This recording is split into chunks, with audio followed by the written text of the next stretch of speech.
to your council of the City of Nanaimo, held on today, Monday, April 16th, 2012. And we'll call the meeting to order and ask for the introduction of late items. Ms. Harrison. Thank you, Your Worship. Add the following as items 6F to 6U, delegations pertaining to agenda items regarding the proposed amendments to the Westwood Tennis Club land use contract.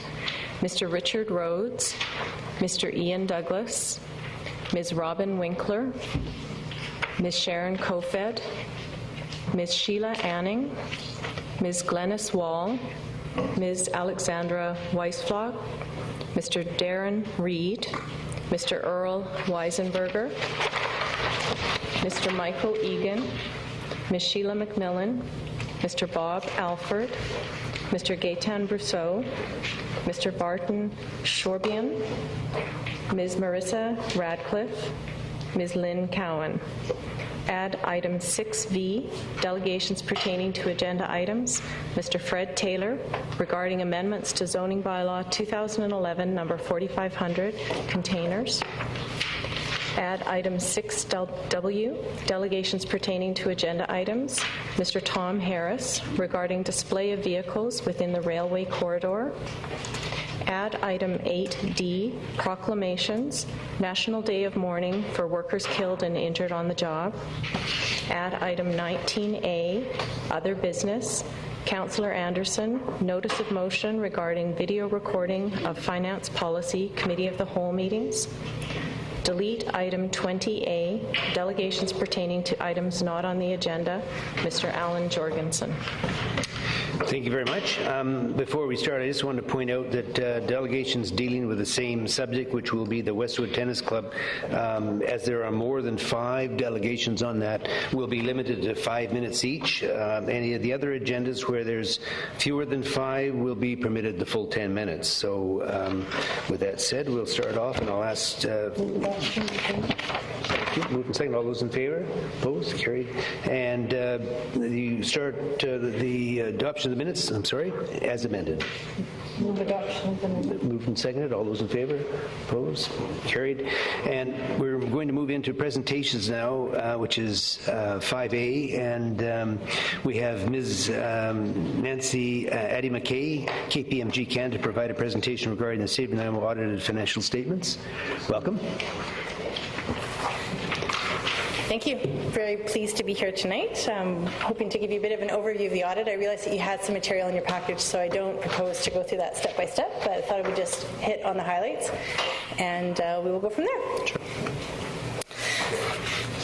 So if we go to page 2, that's where we get into the discussion of the issues, but I also would like to reconfirm or clearly state that our audit is complete, sort of pending your agreement with the financial statements. We're being in a position to issue a clean audit opinion. There was no unresolved issues or disagreements with management at all. A few of the items just to highlight is there is currently some litigation ongoing with respect to the RCMP and the wage rates that were agreed for 2009 and 2010. And although these relate to prior years, and it's an issue that's really between the federal government and the RCMP members, it's very unclear at this stage how that will be resolved. It was the members were actually successful in appealing to have their wage rates that were initially agreed to what the federal government stated before the federal government introduced their wage rollback. They were successful at the preliminary stages, and then it has subsequently been appealed. So because there's great uncertainty as to how the issue will actually be resolved and what impact it will have on the city itself, we agreed with management's conclusion that nothing needed to be recorded in the financial statements, although there is no disclosure, so the readers are well aware that there's this issue outstanding. Okay. You'll also note in the statements that there's the prior year results have been restated due to the water fee accrual. So management took a look at the process that was used to calculate the accrual in the past and determined that an adjustment was required this year. So under the accounting rules, that needs to be applied on a retroactive basis. So you go back and restate the prior year numbers. So that's been done, and that was to an adjustment of around $700,000, and that reduced the prior year surplus and accounts receivable as well. So So we're very comfortable with the adjustment that was proposed and how it was treated in the financials. The next issue had to do with the naming rights for the theatre and the convention center here today. And under the accounting rules, it's a little bit unique in that when you receive funds and you have an obligation related to those funds, so when there's a naming right for a convention center that's over a certain amount of years, then you're to recognize that revenue over the years. So that's the same for the theatre and here. And if that had been done, then each year you'd be recognizing a component of the revenue. What happened is that the full amount of the revenue was recognized when the contract was signed. So when we took a look at the difference, it would create about $150,000 increase in the revenue this year, although there would be a decrease in the revenue that had been recognized in prior years. That adjustment is not what we consider material to the financial statements. We agree with management's assessment, but it's something that we noted is an audit difference. So we're just bringing it forward to your attention, and we don't have no impact on our audit opinion itself. Next in our report, we've just highlighted, as we're required under our standards, that there's been no significant changes in the accounting policies or the accounting estimates, and we're very comfortable with the disclosures that have been made in the financial statements, so no issues to deal with other than those ones I just mentioned. So I suggest that we move ahead to the appendix on page 9, which just lists the items, and I'll just highlight what those cover. So the first is our draft audit opinion, and as I mentioned, we had no unresolved issues and we're ready to issue a clean opinion. In the second appendix, we attached our independence letter. That's just to confirm that as a firm, we're independent with respect to the city, and there's nothing hindering us from issuing our audit opinion. Thirdly, we have the management representation letter. So these are the items that management has represented to us or told us as we've done our audit, and they signed a letter to us just confirming that. We also have a management letter, and that's where we provide some recommended control improvements. There's no significant control concerns. These are just more of improving for the future. 2 of them related to the Parks and Rec, and one had to do with recommending a whistleblower policy. It's just following a good governance model. Then we also have some information that just goes through our process to ensure that we are providing a high-quality audit for you. And then lastly, we've included some information on some changes to the accounting policies that are on the horizon, although nothing that's urgent. There is one related to contaminated sites that's getting some municipalities a little bit excited, but that doesn't come in until 2014. And essentially under that guidance, there's a requirement to make an inventory basically of all of your sites that potentially could have some environmental contamination, and whether there is contamination and it exceeds a standard and you are responsible for ensuring that that piece of property or that area meets the standard, then you're required to record a liability associated with it. But again, that's not until 2014. So I realize you have a very full agenda, so I went through that fairly quickly, but I'm certainly happy to answer any questions that you may have.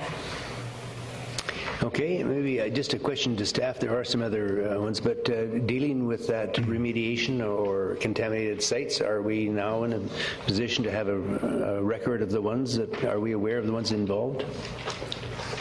Or will we by 2014? I guess I want to rephrase that.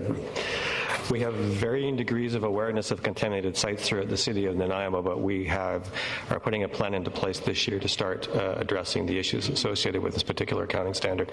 This is very similar to what we went through a few years ago when we added the tangible capital assets. It's not quite as extensive a project, but it is going to involve a lot of information from a number of different departments, and we expect it to take several months at least to put together the information. And we'll be ready by 2014. That's correct. Councillor Patchy. Thank you, Worship. Good evening. I have a question that either you or Mr. Clements might want to answer. It's in connection with the RCMP adjustment. I'm aware that we have budgeted for 2012 for some unforeseen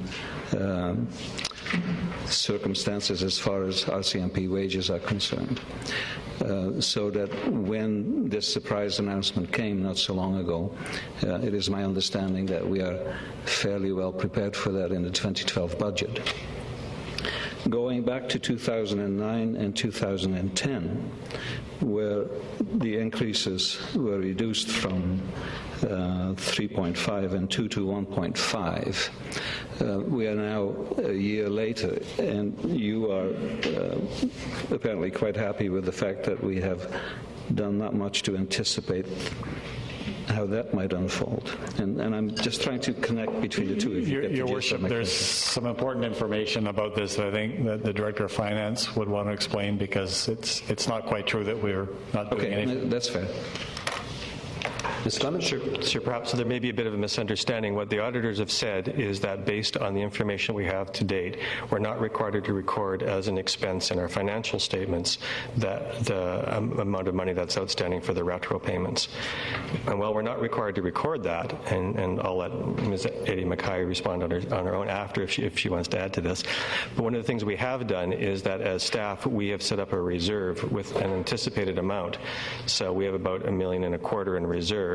If this comes to pass, then we will be using that money to fund it. So it's even though we're not required to record it as an expense in the current year, we've anticipated the possibility that we'll have to pay for it in the future.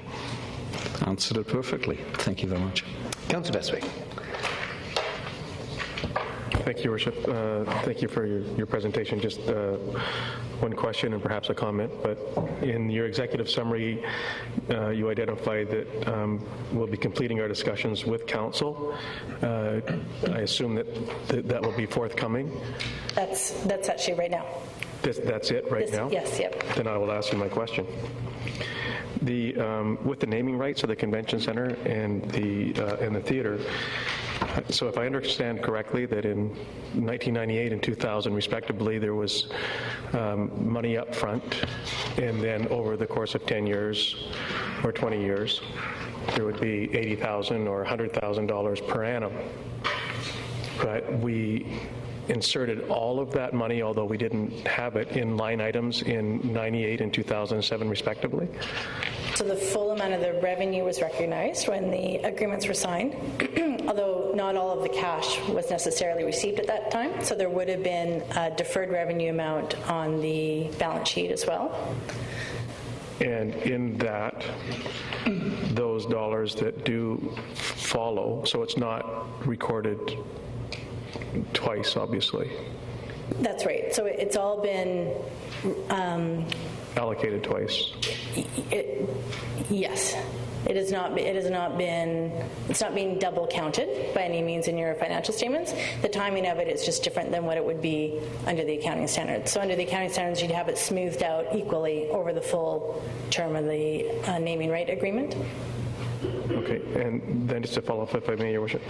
So my only concern or comment there is, if we had multiples of those, would that,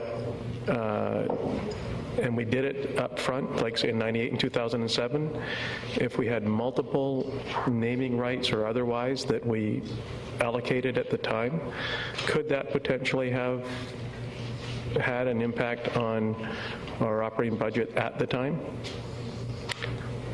It would have you would have been recording more revenue up front. Yes. So it would have had an impact to that degree. Yes. Although the numbers themselves are not actually that overall significant, I don't think it would have a very material impact. Okay. But it would be something to consider in the future. And there's also ways that agreements can be written to make sure that it gets the same accounting treatment as you'd like to have for your budgeting purposes. Thank you. Okay, Councillor Kipp. Thank you. Thank you very much. A different report than we've seen in previous years, of course, different company. I like one of your recommendations about a whistleblower policy under your management letter. I appreciate that. Most corporations now that you review municipals have those in place? Yes, not a lot of points are raised, which is a good thing. It's nice to have the ability for people to raise issues as I see them, but it's not something that we're seeing being used a whole lot. Thank you. Which is good. No follow-up on that. Yes. Have you done any core services review for mandatory services, foundation services, and discretionary as a company, separate to this? Yes. Yeah. As a firm we have. Okay, thank you very much. Okay, I see no further questions that from council. I just want to say thank you very much. Excellent presentation, and I think you explained it in very clear detail, and I appreciate that very much. So with that, now I might just ask council if anyone would like to. We have an item on 11K, the 2011 annual financial statements, and if you'd like to move them forward. Yes, we should. Yeah, go ahead. And you've moved and seconded. All those in favor? It's carried. Thank you for that.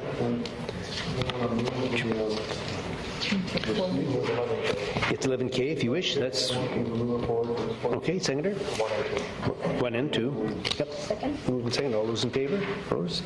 So let's move into to that staff recommendation that council 1 accept the unaudited 2011 annual financial statements for the City of Nanaimo, and 2 receive the audited findings report for the year ending 2011 December 31, authored by KPMG LLP Chartered Accountants, which is KPMG in brackets.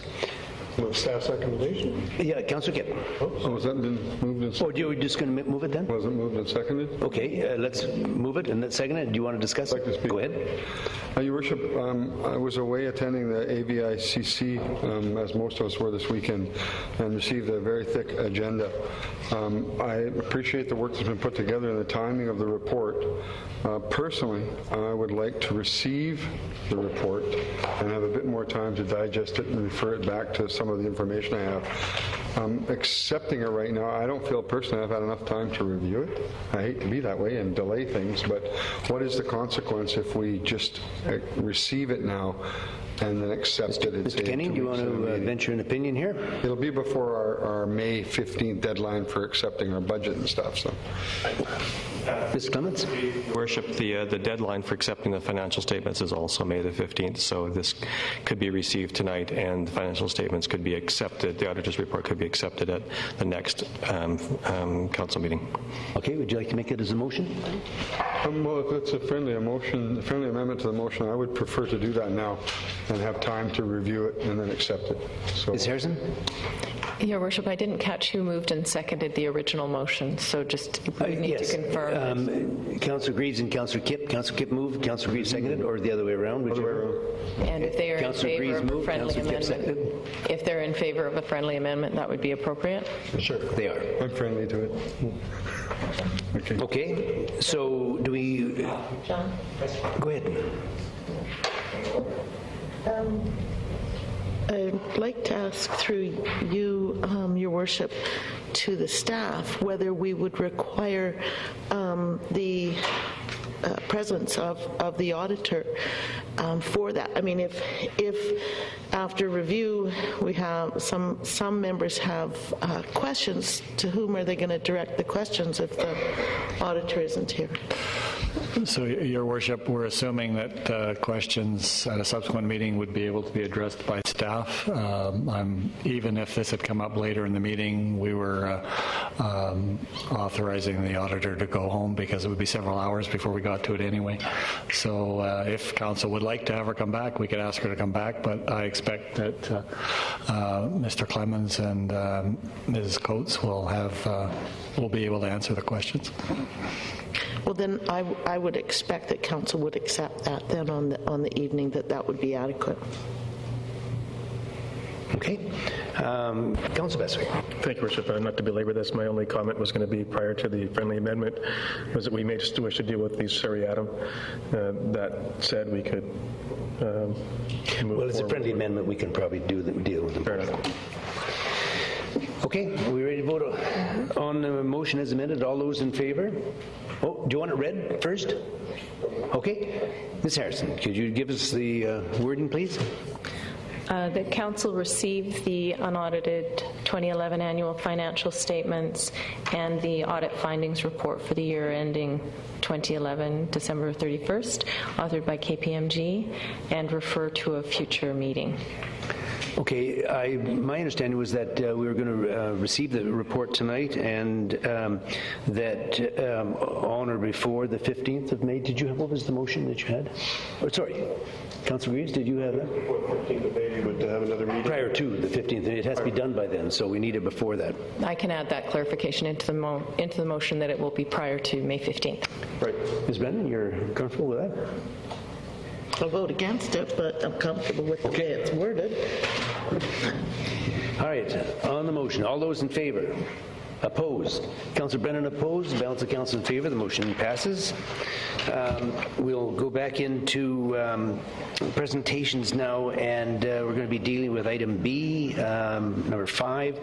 Ms. Hartley, Director of Human Resources and Organizational Planning, and Mr. Ken Balmer and Ms. Brenda Clark of Rethink West Incorporated to provide a presentation regarding the corporate strategic plan. Welcome, Terry. Ms. Hartley, sorry. We're just concluded the community engagement portion of the strategic planning process, and so we wanted to give council and the community a bit of a report on our progress to date. So I'll just might help. So I'll cover the first two items on the agenda, the community outreach, what we've done to try to get community participation, and then the numbers and the information about the participation that resulted. And then Ken and or Brenda will come up and talk about really what you may be more interested in, which is the preliminary themes that have come out to date, and talk about the project status and next steps. So first off, these were the workshops, and I might add, we had about just less than 3 weeks between the date that the contract was signed with Rethink and the date of our launch on March 1st. So we did as much community outreach as we could, but I'm sure we could have done more, but just to note that. So these were the 7 workshops that we had, and what you see in red here are our advertising, so what we'd call our planned media. You might recall the gatefold ad that came out on March 1st with the big color ad in the Nanaimo Daily News, and then the following Thursday a color full-page ad in the Bulletin. Leading up to each of the workshop weeks, we had additional advertising, as well as on the radio we had paid advertising there as well. And then in blue you see the social media and owned media, which would be the strategic planning blog, which was launched on March 1st and which will continue throughout the process. We also had Facebook posts and tweets for those who have Twitter accounts. And then we also tried to prompt media interest by various media releases in the green here, as well as the mayor's reports on the Monday council meeting, so that there would be some televised information there. And then in terms of those prompts and what we would call earned media, as in there was a lot of community interest in this type of topic, so we had quite a bit of interest in editorials and articles from the newspaper, as well as some blogs. There was the show on Shaw Cable Channel 4. There was in April, there was a presentation there by the mayor, and there will be another one coming up in April 24th, I believe, with Councillor Jim Kipp, who's the chair of the Strategic Planning Committee. Also on your you see a little tiny thing at the bottom of your screen. I don't know whether to say right or left, but on your screen. And that's what they call a QR. So people with an iPhone or an iPad or any kind of mobile device can scan that. It'll go directly to the strategic planning blog. And that was placed in the Nanaimo Daily News on the weekends, just in amongst various articles and things like that. Also general, because the staff are members of the community as well, we ensured that we had this in the employee newsletter and in various emails. We had posters and handouts that went to all of the recreation centers, the libraries, the high schools, the university, coffee shops, those kinds of things, as well, not listed on here, but various event announcements like in the Bulletin and some of the online event things. Then we had specialized outreach. So for community groups, all the numbers that were listed in the Leisure Guide, on the Leisure Guide website were called. There were close to 500 phone calls placed. Unfortunately, a lot of those were out of date, so we couldn't get all the information. But where we did contact somebody, we were able to get their email address, and through that email we sent special invitations to all those community groups, as well as to the neighborhood associations would have got, as well, their executive would have got a special invitation. Businesses, we partnered with the Chamber of Commerce, and that was very, very helpful in terms of getting the words out for the business work symposium. So that was promoted by the chair, both on the website and through announcements at their chamber luncheons. An invitation was emailed to all chamber members, and also there was a presentation by Rethink, Ken and Brenda, at a chamber luncheon. We also promoted it through the Downtown Nanaimo Business Improvement Association newsletter called City Line, so that was also another method. For teens and youth, we mostly focused on the high schools. We contacted the principals, and sometimes they referred us to counselors or teachers. We asked for the various student groups, student councils to be contacted and notified about this, the teen workshop and the thought stream, which you'll hear a little bit more about. There was a number of prompts. Unfortunately, the school labor dispute was, I was advised that was a bit challenging. But we did ask for the invite in the newsletters and morning announcements, and we made direct contacts through actually one of the counselors, George Anderson, was actually in the schools for a lot of those times, and so he would also try to get that contact. We put an invitation in the Mind's Eye newsletter supplement, as well on CHLY radio on the website. We also contacted the Boys and Girls Club, Big Brothers and Sisters, Nanaimo Youth Services, cadet groups, church groups, Parks, Rec and Culture groups like Leaders in Training and Quest. And seniors, we used the Nanaimo Harbor City Seniors Group newsletter, online newsletter as well, on their cover page, and the President's message was also there. There was presentations at the Seniors Roundtable by Brenda and Ken, or actually I think that was just Brenda in that case, and Jim Kipp went to the Nanaimo Senior Services Network and did a little bit of a presentation there again to get interest. We also contacted the Probus Club and the Vancouver Island University Elder College.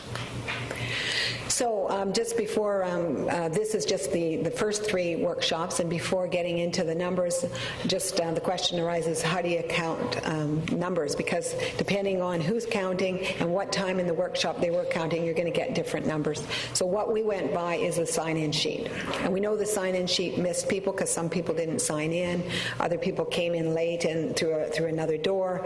But then, on the other hand, sometimes people participated more than once.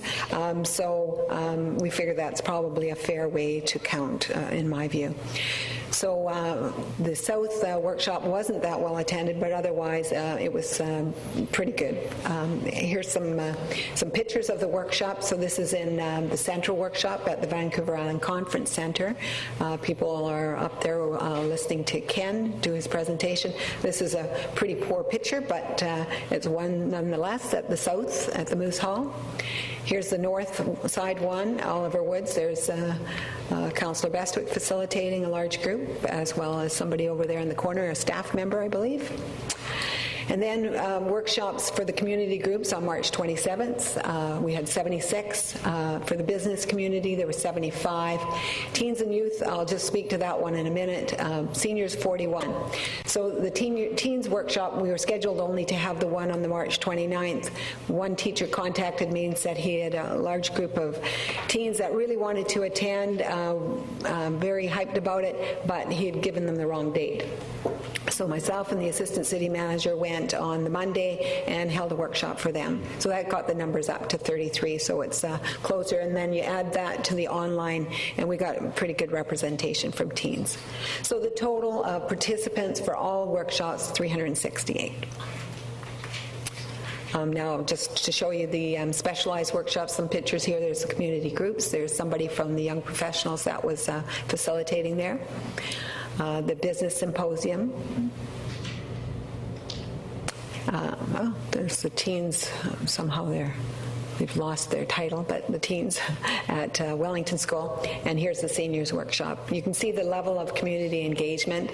Those that did come often stayed past the time for completion of the workshop, and so there was a high level of engagement there.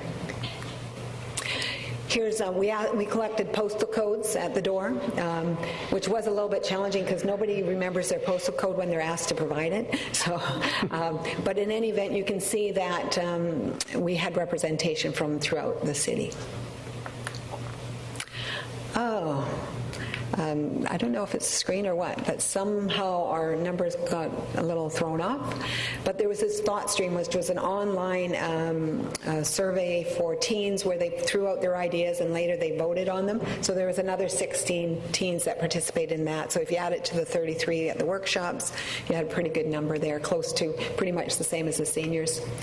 We had community leaders who were interviewed, 24 of them. And then not everybody likes to attend workshops, but the total visits to the blog as of today is close to 2,000 visits. Not a lot of people have signed up or made comments on the blog, but I think that may be a function of this being sort of newer for the community, for the city to have a blog. And then we've got 351 people signed up now for the surveys, which the first of will be coming out actually tomorrow morning. So if people haven't signed up for the blog yet, there's still an opportunity to do so. There's as well a lot of comments and briefs even sent to our email address, yourvoiceRNanaimo@nanaimo.ca. Facebook posts, again, George Anderson had a Facebook question out there, and a lot of people, young people, put posts on there about their ideas. And now I'm going to turn it over to Ken and or Brenda to do this part. You want me to continue questions? Yeah. Good evening. So the two slides talking about preliminary themes, I know are very high level, and on behalf of all the people who participated in these workshops, I want to thank council members for their engagement and involvement, especially those that came to 4 or 5 of the 7. You know how complex the input has been, so to reduce it to 7, 9, 11 titles is probably a bit premature. What we've got up here in the current slide and the following one are the 11 themes that emerged when you took the answer to question 6 from all those workbooks. In the final analysis, what do you think the priority should be? And all the participants answered that question. We did the analysis. Each group, of course, had slightly different titles, ranked the titles in slightly different ways. So this is a very high-level overview. And I know most of you have been reviewing the summaries for each question as well, because this week we're interviewing you for the upcoming workshop. So you do appreciate the complexity, and I won't dwell on the titles at this point because they will improve and be refined perhaps dramatically over time. In terms of next steps, first of all, thanks to Terry and city staff, this project is on time and on budget. There was a lot of work to be done, a lot of hoops to be jumped through, and the team has done it beautifully. We certainly appreciate their support as well as yours throughout the process. In terms of next steps, we're actually well into this. It's moving that quickly. The staff workshop was held last week. Approximately 40 people talking about mission, vision, values, their sense of priorities, the kind of government they wanted to be a part of. That report was just finished yesterday. The interviews with City Council senior management, as you know, started today. Brenda will be talking to all of you sometime this week. The survey of council committees, commissions, and board members actually went out Saturday morning, and 87 people have been contacted. Approximately a quarter have already responded to the online survey. The first community survey that was mentioned by Terry is going out tomorrow morning at 7 a.m.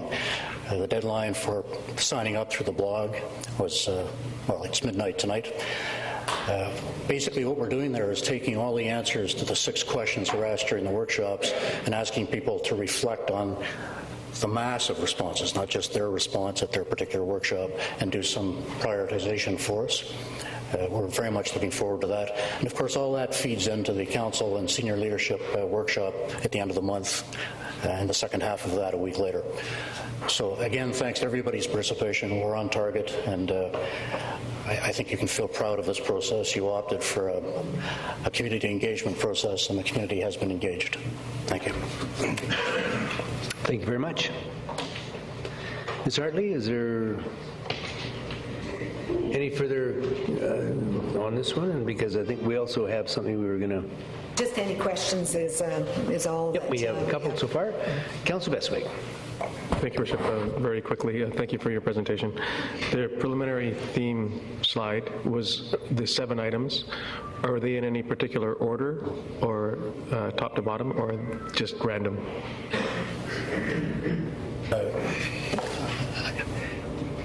There was an order around most often mentioned, with most often mentioned at the top. Thank you. But you should know that in the survey process, every time a question like that is asked, it's a random list. So you get a questionnaire with the list of items in one order, you get it in a different order, et cetera, et cetera. So there's no bias in this next phase.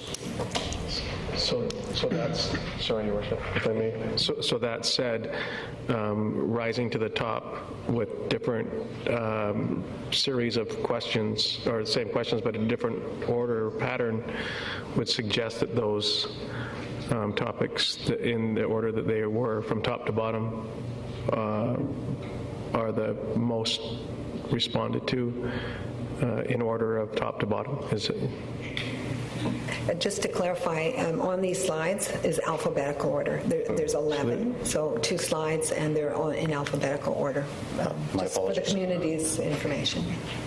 So to clarify then, so it's not in specific to responses. It's My apologies, I was in error. This is alphabetical order. That's all right. Thanks. Councillor Kipp.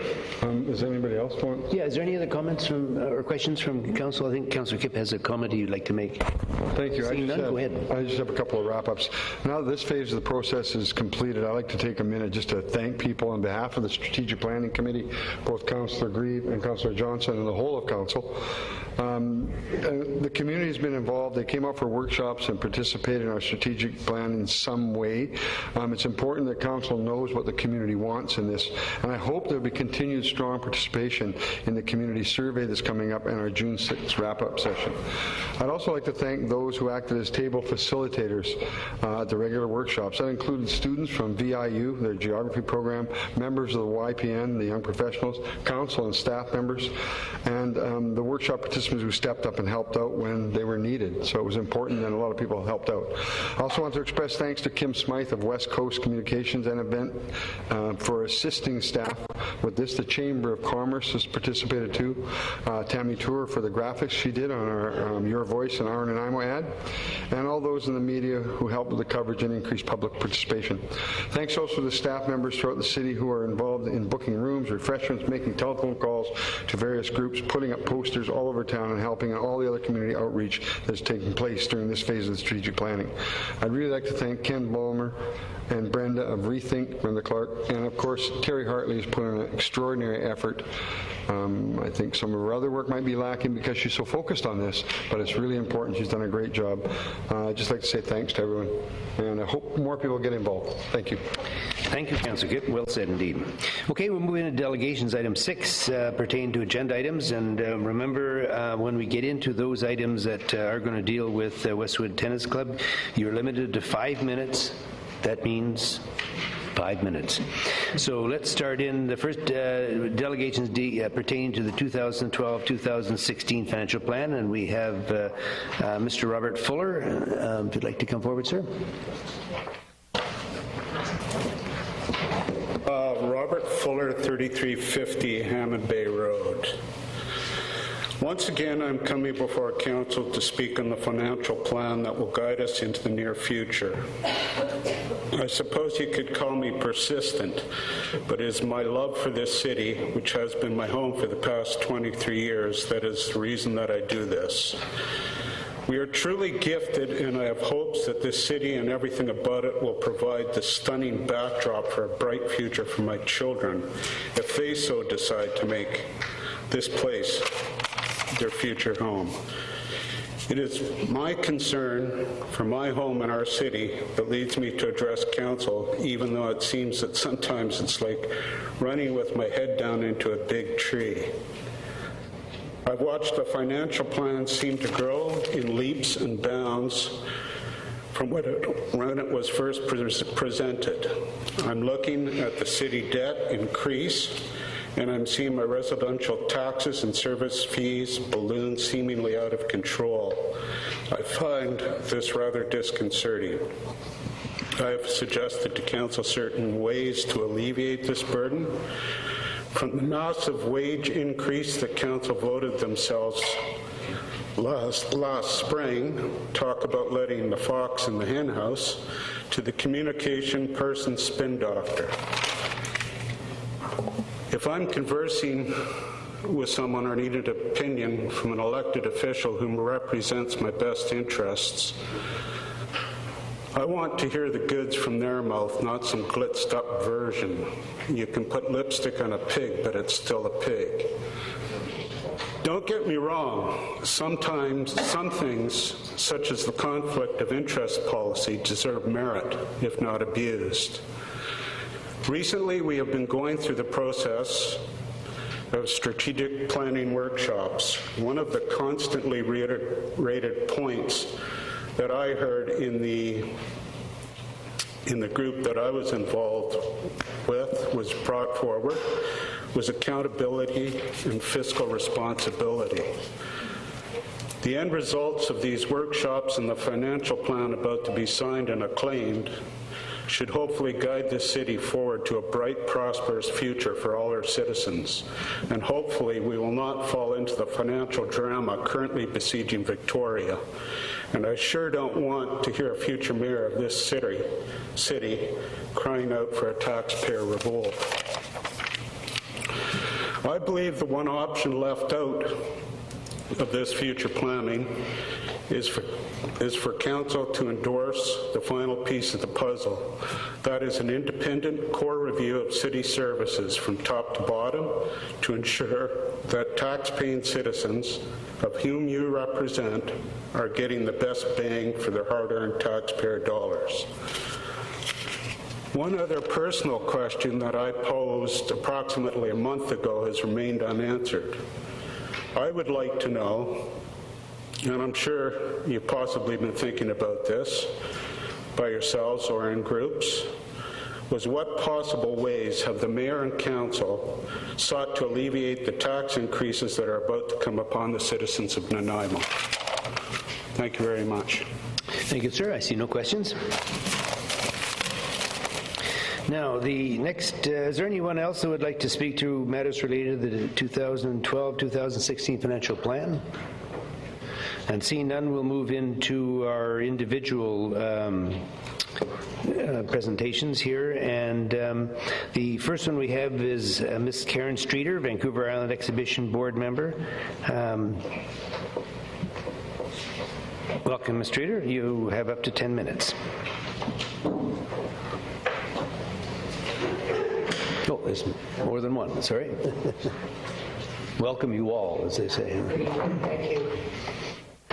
Glasses on so I can see here. Thank you for allowing us this opportunity to present an updated presentation that you've heard previously. My name is Lynn Haley, and I'm the president of the Vancouver Island Exhibition. With me tonight is Karen Streeter, and she's operating our slideshow for us, and also is Stephen Cass, our treasurer.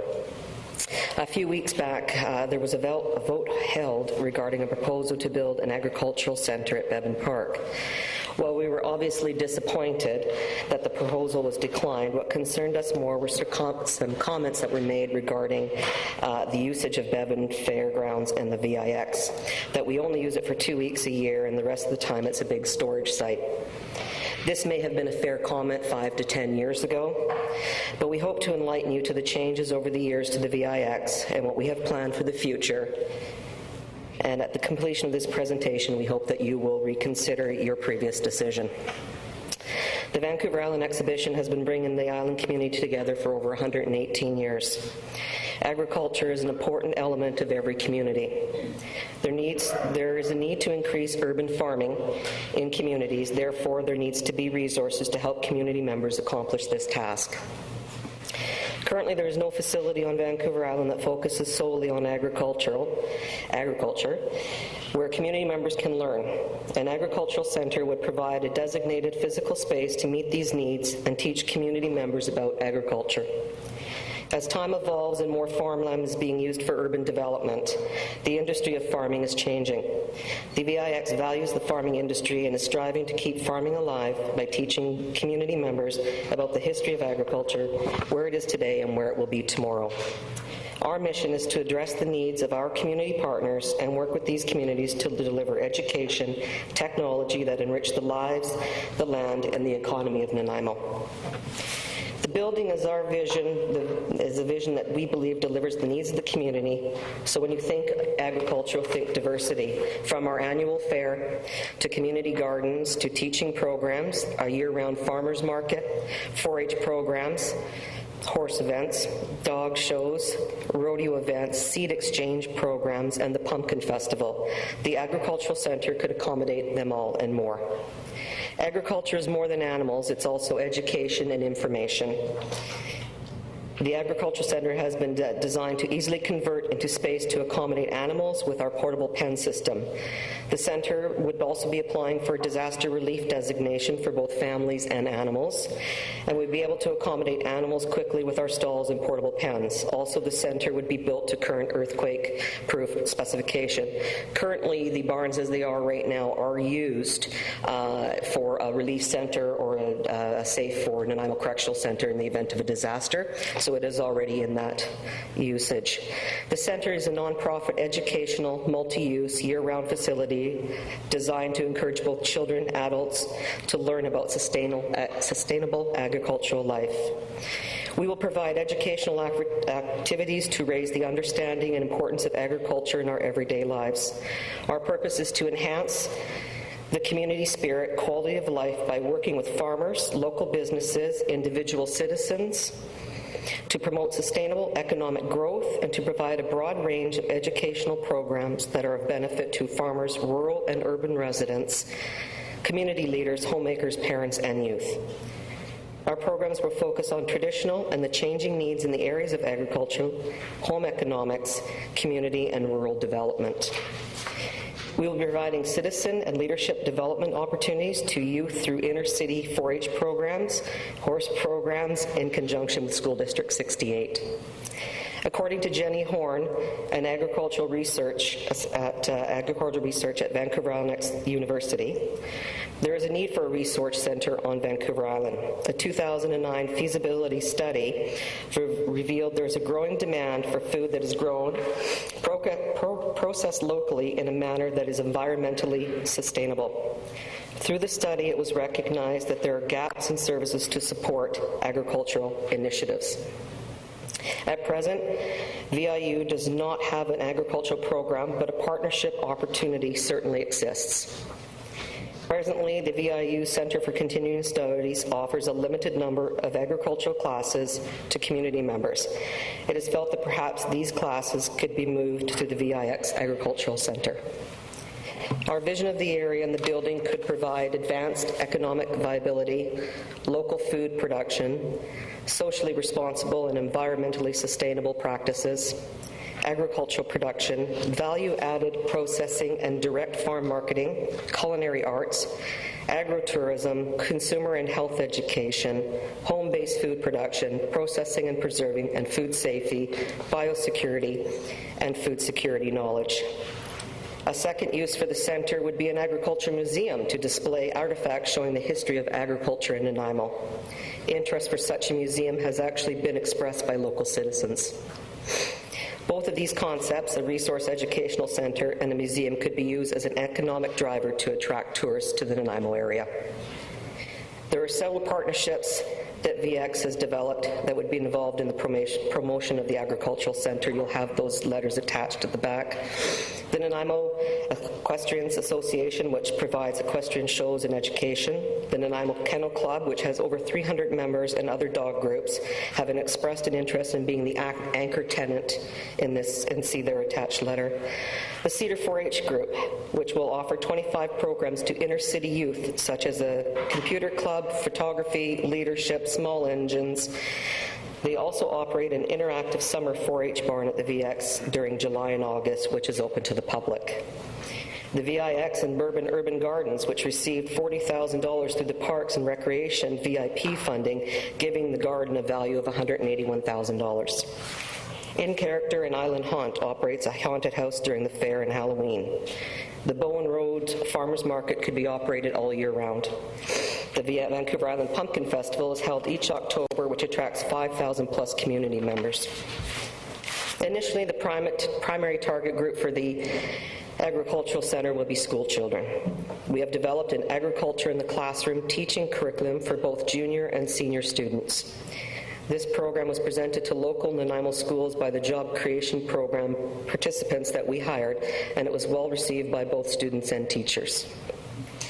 The secondary target market would be to include families, teaching them the importance of agricultural awareness in the world around them. Strong agricultural philosophies are the foundation of our educational programs. The center will offer the following educational programs: a green permaculture program taught by Jack Anderson, backyard chicken courses, Bevan Urban Gardens therapeutic gardening program, managing backyard and urban habits, beekeeping, master gardening, food processing, canning, freezing, First Nation and Métis initiatives such as growing and using medicinal herbs and teas, just to name a few. Once completed, the center will be available for rent by community groups, organizations, and sports groups, which were identified in the initial feasibility study as possible users. Although we started this process a few years back, in January we really pushed forward in January of 2011, where we began meetings with the City, the Parks and Rec Department, and Canada Design to examine options for replacement for the barns. 3 options were looked at, and it was decided option 1, a pre-engineered metal building with a concrete slab floor with additional heating and washrooms, would meet the primary user needs. To further substantiate our cost, Herald Engineering Limited submitted a probable cost for the design and construction of this facility, and that's also attached in there. This estimate provides a more detailed breakdown of the individual components required to complete the project.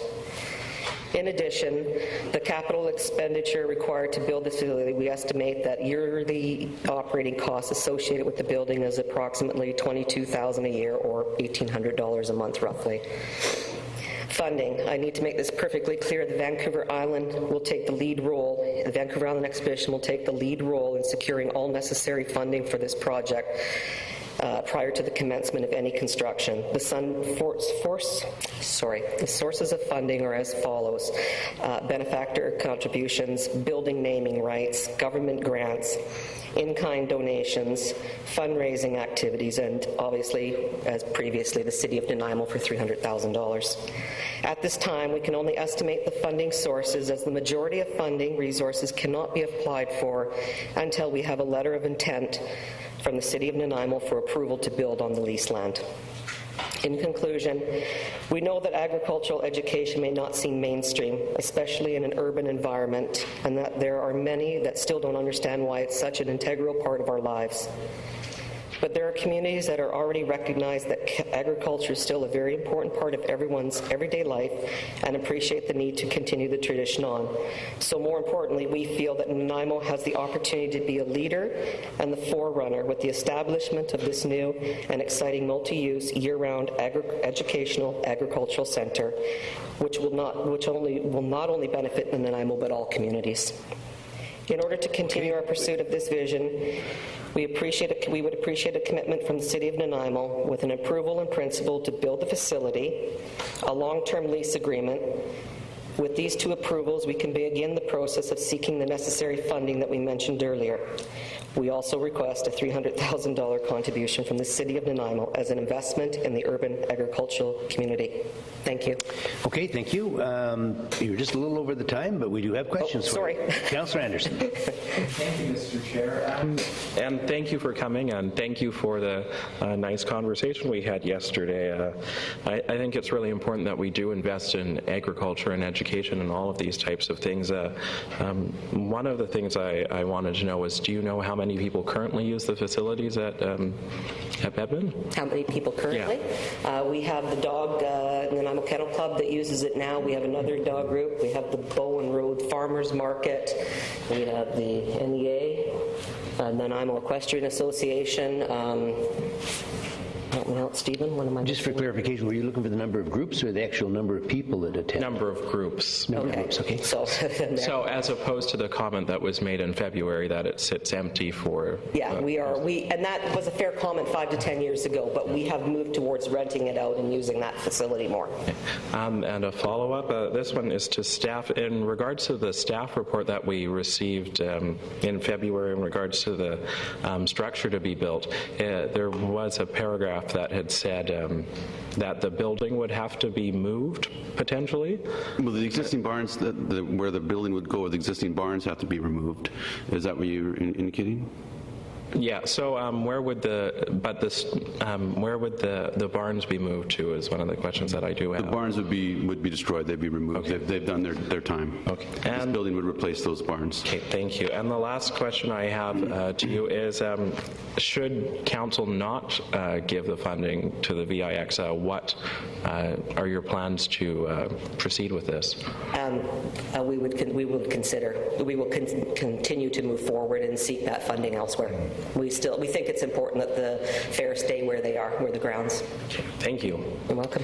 Councillor Johnston. Thank you, Your Worship. Thank you, Ms. Haley, for your presentation.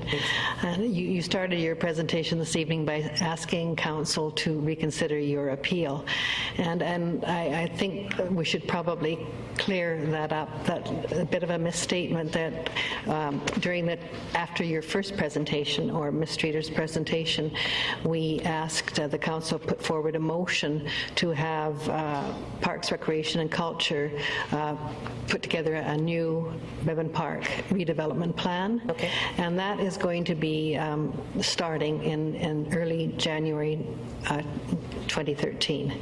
So I'm sure that this wonderful project will be part of that reevaluation or redevelopment. So your request tonight may be a little premature. Okay. But certainly it's going to be very front and foremost in our thoughts when we go through that redevelopment plan. But I urge you to continue your work and look for other options for sponsorship. Yes. I know you're familiar with the Agriplex in Duncan, yeah, and the wonderful work they did there, putting that together with Buckerfields and other sponsors. So I think that food security is very important to all of us, and so much so that the Regional District of Nanaimo has now put together a committee for an agricultural advisory to put together a plan, an agricultural strategy. Okay.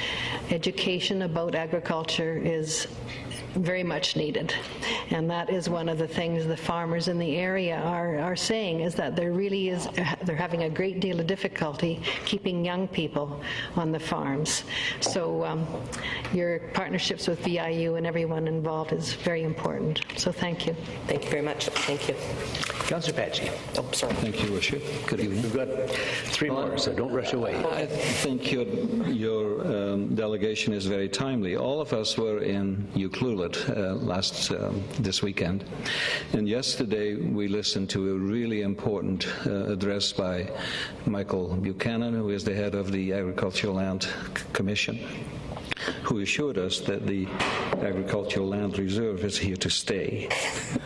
So, from that point, it is timely. I have a couple of questions for you. When you came before the Commission with your request, before you came to Council, I had a very different vision in my mind of the building that you now show. Okay. It seems a lot larger than what I envisioned. No? It is? It is the same building or a bigger one? It's the same. Same. And the reason that I'm sort of hitting on that is that I seem to remember that if we had agreed way back when at the commission to go ahead with your plan, that building could be fairly easily moved. And I don't think that a building this size can be easily moved, can it? It's a pre-engineered steel building, so it could come down. I mean, my understanding is yes. Yeah, I think the indication of it is it's a prefabricated building. If there was another use the council saw in a future council saw that was required, it is something that could be moved to another location. Okay. I think that was the indication of utilizing that kind of construction. Okay, and finally, Your Worship, if I may, with all the activities that you are planning for this facility year-round, you need heat. And am I incorrect again when I seem to remember that there was no heating in the original plan for this building? There was no kitchen. No, there was no kitchen facility in it. Just wash. It was like a small. I think the question is whether it's heated building or not heated. Sorry. Heating to keep. Heating. Oh yes. No sorry. Sorry. No, that too. Sorry. Heating. Yes, there is heating in the building. I'm sorry. I'm thinking eating. What? Sorry. Oh, let's not go there. Yeah. There is heating in the building. That's when we went with Herald Engineering Limited. We added the heating into that because But that was added after you presented to commission. No. No, it wasn't. No, not after. Sorry. No, it wasn't. I'm way off, but your hot dogs are good, so thank you. Okay, Councillor Greaves. Thank you, Your Worship. I was actually surprised to see the article in the paper today, I think it was today, about this. I thought we put this to bed or to rest until we did the master plan, which will be in January upcoming. My statement at the last presentation that your group made, or organization, I'm sorry, that it was premature because of the master plan. And I'm not in favor of temporary structures. I'd like to see a newer, bigger, stronger, faster building than the one that you asked for. And we could possibly use it as a field house as well for all the sports organizations who could use it in the off-season or in bad weather. So, at that time, I guess we sent the wrong message, or either that or you didn't like the message.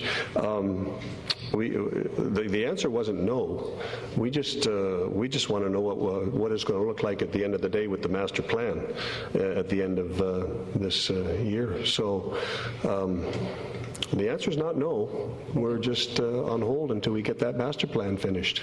I guess our concern mostly was more around the comments that it's just a big storage site and was only used 2 weeks. That was more of our concern, and we wanted to make sure that we educated not only the council members that thought that, but the public that's here tonight so they knew what we about, and that's more of what we were, sorry. Just a response to that, and I don't know where that came from, that sits empty for the rest of the year. Okay. We know it doesn't, okay, so I just hope you understand. Yes. Okay. Well, we're willing to work with the city and with this for sure. Councillor Brennan. I just have one question. Did I hear you say that you wouldn't be able to apply for other funds if you didn't have a commitment of the land? Because we lease the land, in order to apply for some government grants, we have to have that approval and the long-term lease in order to apply for that. We can seek out fundraising and other sources to start this while we're waiting for the master plan, but the big chunk of the funding, we'd have to wait. So we still, the delay, I suppose, to fit this into the master plan, this is to staff, I guess, so that then prohibits us from confirming that there will be land for the VIX? Bevan? Certainly staff have taken that as council's intention to confirm, in fact, that through the master planning process that the council does want to continue with the agricultural use of that portion of Bevan Park. So you're waiting for the master plan to be completed before we can actually say yes, that it is contributed? Or are you saying the master plan is being built on? We're not doing that. We believe that was council's direction. Okay, so let me confirm then that staff believes that council's direction was we are unable to confirm that that land will still be there for the use of the VIX until the completion of the master plan? Yes. Okay.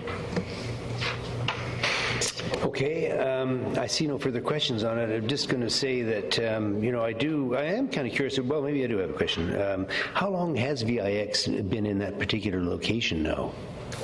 Since 1953. 1953. And using virtually the very same buildings you're using today, or there's some of them been more recent? They look like they've been around since 53. I just wondered. I believe many of the existing barns were built in the 60s.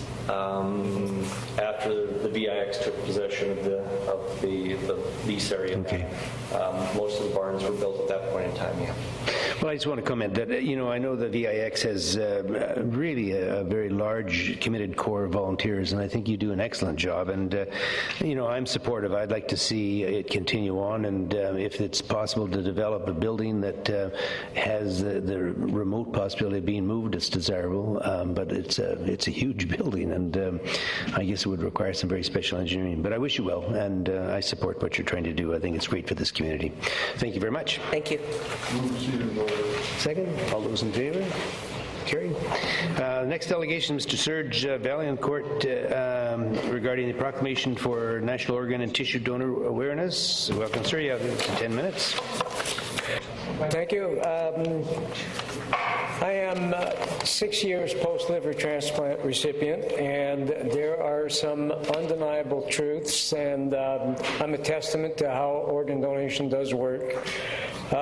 Also, it pays to advertise, so I hope that my shirt stands out, and also these little guys stand out. Hopefully people will want some of those after my presentation. If you hold your hand, I'll be more than happy to bring some registration forms to you. Anyways, I've made 5 presentations to council in the last 6 years, 4 of them on organ donation awareness and 1 on Canadian Blood Services. So I'm going to get into a few statistics here. As of December 31st, 2011, there were 285 transplants in British Columbia, and there are 432 on the current waiting list. In Nanaimo, there are 61 post-transplant recipients living in Nanaimo, and in the Vancouver Island Health Authority District, there are 50 on the waiting list. Population of BC, 4,455,000 people, 31,000 deaths annually. Out of that 31,000 deaths, there were only 50 donors. 50 people who ended up dying became organ donors.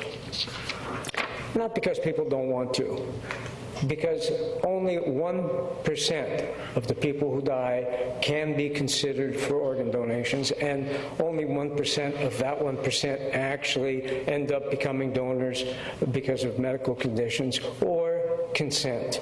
Now, 30% of people who are asked about their loved ones will say no if they are not aware of the decision they would like.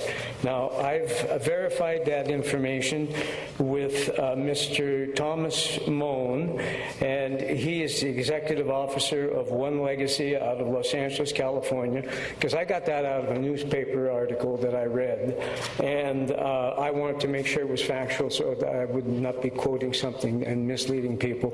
So out of the 50 people that became donors, if that statistics holds true for here in Canada, we had 65 just about donors instead of only 50. It's imperative that we all make that decision ourselves, because legally, if you become a potential donor, if you haven't made that decision, you're passing it off to your next of kin to make for you. And in some cases, they may very well not respect your wishes if they don't know what they are. And especially when it comes to children, it's frightening to have to make a decision like that, especially if it's not your own child. If the parents died at the same time, I don't even want to go there. Please consider researching what you need to. You can do that by going to BC Transplant. That's all you need to put on a computer. It'll take you to their website. Forget all the triple W's and all that. BC Transplant will get you to the proper site where you can research it and get the information you need. Now, since I got involved in promoting organ donation, I've been very fortunate. The registration rate has soared for Nanaimo. We were at 13%. Now we are at 22%. A significant jump. It's an increase by 9%, whereas most of the municipalities are 1%, 2%, 3%, 5%. Campbell River is 5%, which is the closest to the gain that we're talking about. And we've got a long ways to go, though. We're at 22%, where Courtney is at 34%. Might just smaller population base, but still on percentage, we could do some serious catching up. Now, we all have our own followings, and I'm appealing to you as individuals as well as collectively. You have a sphere of influence, just as members of the audience and people who are seeing this on television. I'm appealing to all people who are seeing this presentation to please consider doing what you can within your ability to raise awareness to organ donation. Statistically, you're far greater chance of needing an organ than ever becoming a donor. And trust me, as a recipient, I'm so proud to be able to say that my children have done well.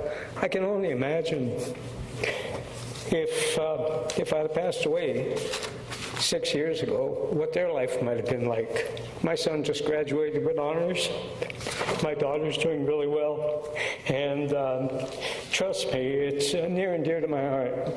Now, I've made other presentations to council here, and unfortunately, they weren't as successful as I've been hoping. And I'm really, here's one of the things that I was asking for Nanaimo Council to endeavor to raise awareness for the need of organ donation, registration, participation in principle by promoting its support in such programs as stated within said proclamation. I was asking for a standing proclamation, not just we proclaim this week to be Organ Donation Awareness Week, to have a proclamation, have it framed, and have it sitting in the office, and maybe on the website, such as the one from Burnaby, and challenge other municipalities to do the same. I mean, you have a sphere of influence. It may not be what you were elected to do, but it's something that as elected officials you have the opportunity to influence people. I mean, Mayor Rattan, if you chose to, the next time you do a presentation or once a month when you have opportunity to speak publicly to recognize the need for people to register as organ donors or speak of the Kidney Foundation, other events, you have that ability to raise awareness. And I appeal to you to please consider doing that. Now, I've done, I mean, myself, organ donation, one newspaper, organ donation, another newspaper. I can only do so much. The Transplant Times at the very back, a special thank you to the City of Langley. The following individuals and organizations have made a significant impact on organ donation awareness through volunteer work and fundraising activity. City of Langley, Township of Langley, City of Vernon, BC Children's Hospital, BC Women's Hospital, Sunny Hill Hospital, BC Child and Family Research Institute, Chris and Gillian Stringer, Jocelyn McCarthy, Serge Valancourt. I didn't know they were going to do that. That's not why I did it. But I would love to see the city of Nanaimo on the next issue of Transplant Times. And it's not something that we cannot achieve. We just have to focus on doing that. Now, here's something that it dates back to 2009. I contacted the BC Law Society, and I asked them, and this is the response I got. I asked them, I told them, my name's Serge Valancourt. I'm inquiring about the possibility of instituting a policy that would require direct or recommend the legal community in the performance of their duty regarding will preparation, estate planning, and family matters, as well as any other legal matter you see fit, to at least inquire as to a client's wishes regarding organ donations. I won't read the rest because of time restraint.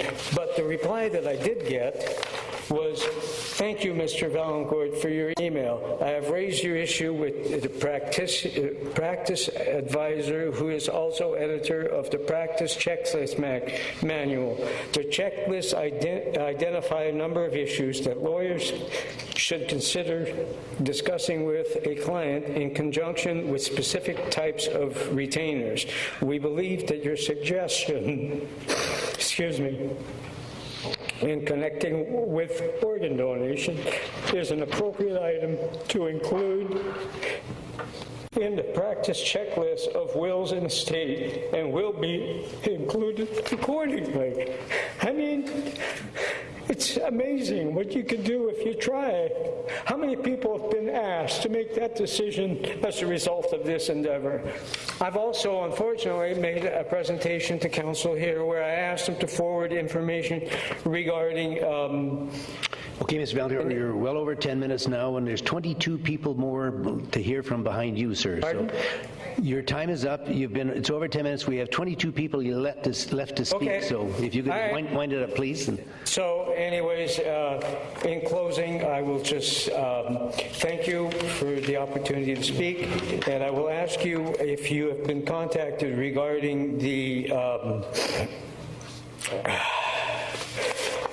oh my God, sorry, I apologize. This is very important because have you been contacted regarding a new initiative from the David... oh my God. Okay, well, we got a question for you anyway while you're looking it up. Councilor Johnson. Okay, well, you know what? Just a second. Come back. Just a second. We got a question for you. Hello, Ms. Valancourt. We have a question for you, sir. Mr. Valancourt, just a very quick one because we have a quick question because we have a very heavy agenda. But previously in the province of British Columbia, our driver's licenses, we all had the opportunity to have a donor mention on it. That is unfortunately no longer valid. You need to register with your care card number. If you go to BC Transplant website, put in your care card number, it will tell you whether or not you are registered. It'll tell you to the second when you're registered. Yeah, because I think a lot of us are registered through a lot of us have registered through the driver's license, so. Yeah, no, they did. Unfortunately, they did not transfer all that information. So you need to re-register. Everybody doesn't drive, so there were missed opportunities there. If you didn't have your driver's license with you, they had no way of knowing. There were also decals on your care card, which are no longer valid for the same reason. So by going to BC Transplant website, anyone wishing to can register and I urge you to do that. Councillor Beswick. Thank you, Worship. Not a question, but just simply I wish to commend you, Mr. Valencourt, on your perseverance, your dedication, your hard work. Sorry, I'm very hard of hearing. I'm sorry. I just wish to commend you on your perseverance, your dedication, your hard work to pursuing this matter that is so important to all of us, and particularly yourself who's experienced it. And I just want to commend you to keep working. You are making a difference, one person at a time, and you deserve a tremendous amount of applause for how hard you've worked toward this. And yes, that you've been before us 6 times. You're not a nuisance. You have a great message. You have made a difference. You've improved our capacity by 9% thus far, and I know you've got a long time to go, and you've got lots more vigor in you. So congratulations. Good on you. Keep up with it.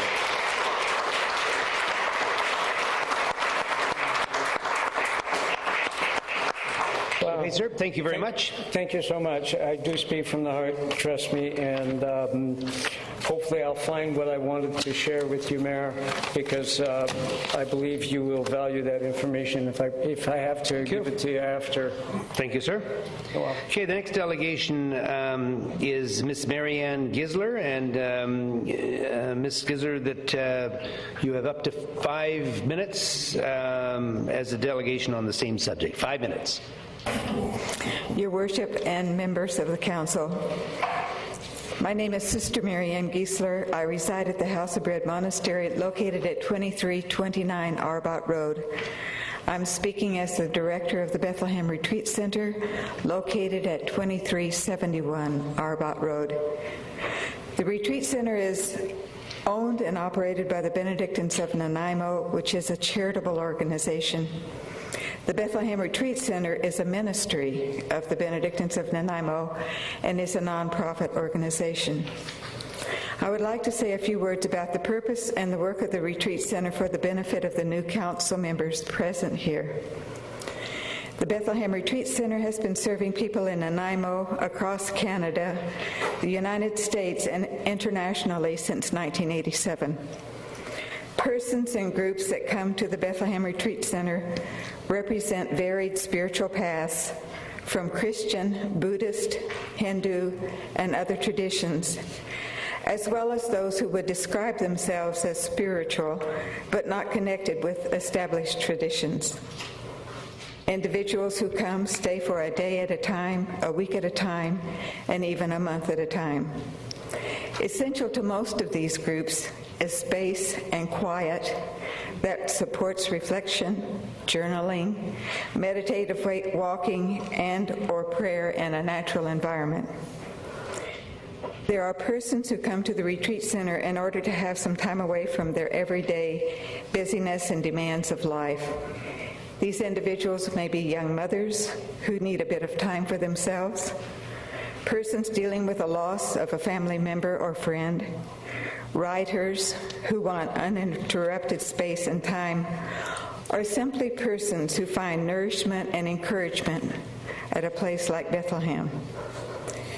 The Bethlehem Retreat Center is located in the Westwood Lake neighborhood, next door to the Westwood Tennis Club.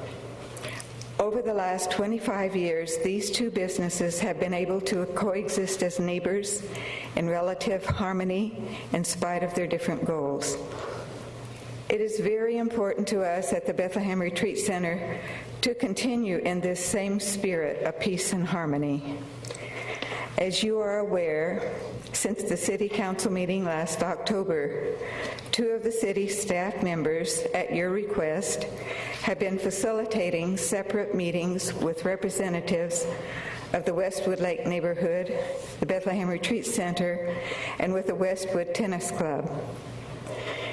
In the report to the Council, April 16, 2012, there is a statement referring to the Council meeting, October 17, 2011, stating, Council directed staff to meet with the applicant and neighborhood representatives to amend the LUC and seek a compromise that addresses issues raised by the neighborhood.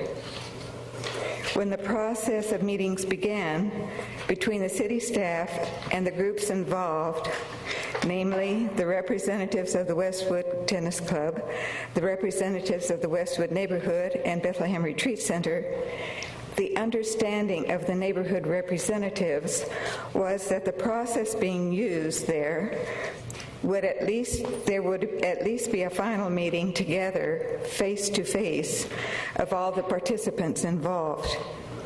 This last meeting, which has not been held, could provide the opportunity for all the persons involved in these meetings to appreciate the work that has been done to help create a neighborhood of peace and goodwill for the future. It would also provide a forum to clarify for one another some of the inaccurate information that has been circulating in the larger Nanaimo community. I am here this evening to request, 1, that the process of the meetings that have been held with the Westwood Tennis Club representatives, the Westwood Neighborhood, and the Bethlehem Retreat Center representatives be completed as was understood by the neighborhood participants, that is, with a meeting face-to-face of all the participants representing the groups involved in the separate meetings with the city staff. Second, I would request that at this final meeting of all the participants, the city staff members who facilitated this process would state clearly the agreement and give each party in writing a copy of the agreement that includes a statement Can you wind up fairly? Your 5 minutes is up, and everyone's going to be given exactly the same amount of time. So if you could just I just have one more sentence. Go ahead. Would be given in writing a copy of the agreement that includes a statement of how the agreement will be enforced. I want to thank you, Council, Mayor, and thank you to Ted and Andrew from the city staff for all your time and care in facilitating the process. Thank you, Sister. Okay, the next delegation is Miss Kathleen Russell. Ms. Harrison, do we need to acknowledge receipt of each delegation, or can we do it as a group afterwards, or what's your pleasure? A formal motion to receive is not required. Thank you. See, Ms. Russell, you have up to 5 minutes. Mayor and councillors, I would like to thank council and staff for the opportunity we as neighbours of Westwood Racket Club to voice our opinions as to the rezoning or changes to the LUC. I do not believe that this process has been completed, as we, as neighbours, have yet to meet with the owners of Westwood Racket Club. We have had a breakdown in the talks in regards to the operating hours of this facility. Is this facility still going to be allowed to be open until 1 a.m.? If so, who is going to enforce the noise bylaws? And if not, who is responsible to ensure that any rules or bylaws are enforced? Also, Bethlehem Center does not allow any weddings on their site, as it is not compatible with the ambience of the retreats. There is also no time set for paving the parking lot, gravel noise, other than when the bubble is replaced, which could be years from now.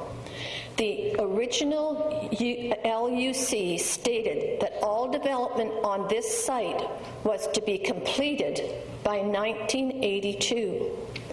This was not accomplished in this time frame. As neighbors, we have also... Again, why make rules if they are not enforced? I was very upset that negotiations were terminated prematurely, as I was assured by staff that we would be getting together as a group. As neighbors, we have all supported the club and Bethlehem Center throughout the years, and I would like to further enjoy a respectful continuation of this goodwill. I ask each one of you to consider a continuance of the process before this matter goes to public hearing or is adopted. Thank you very much. Thank you. I see no questions. The next delegation is Mr. Richard Rhodes.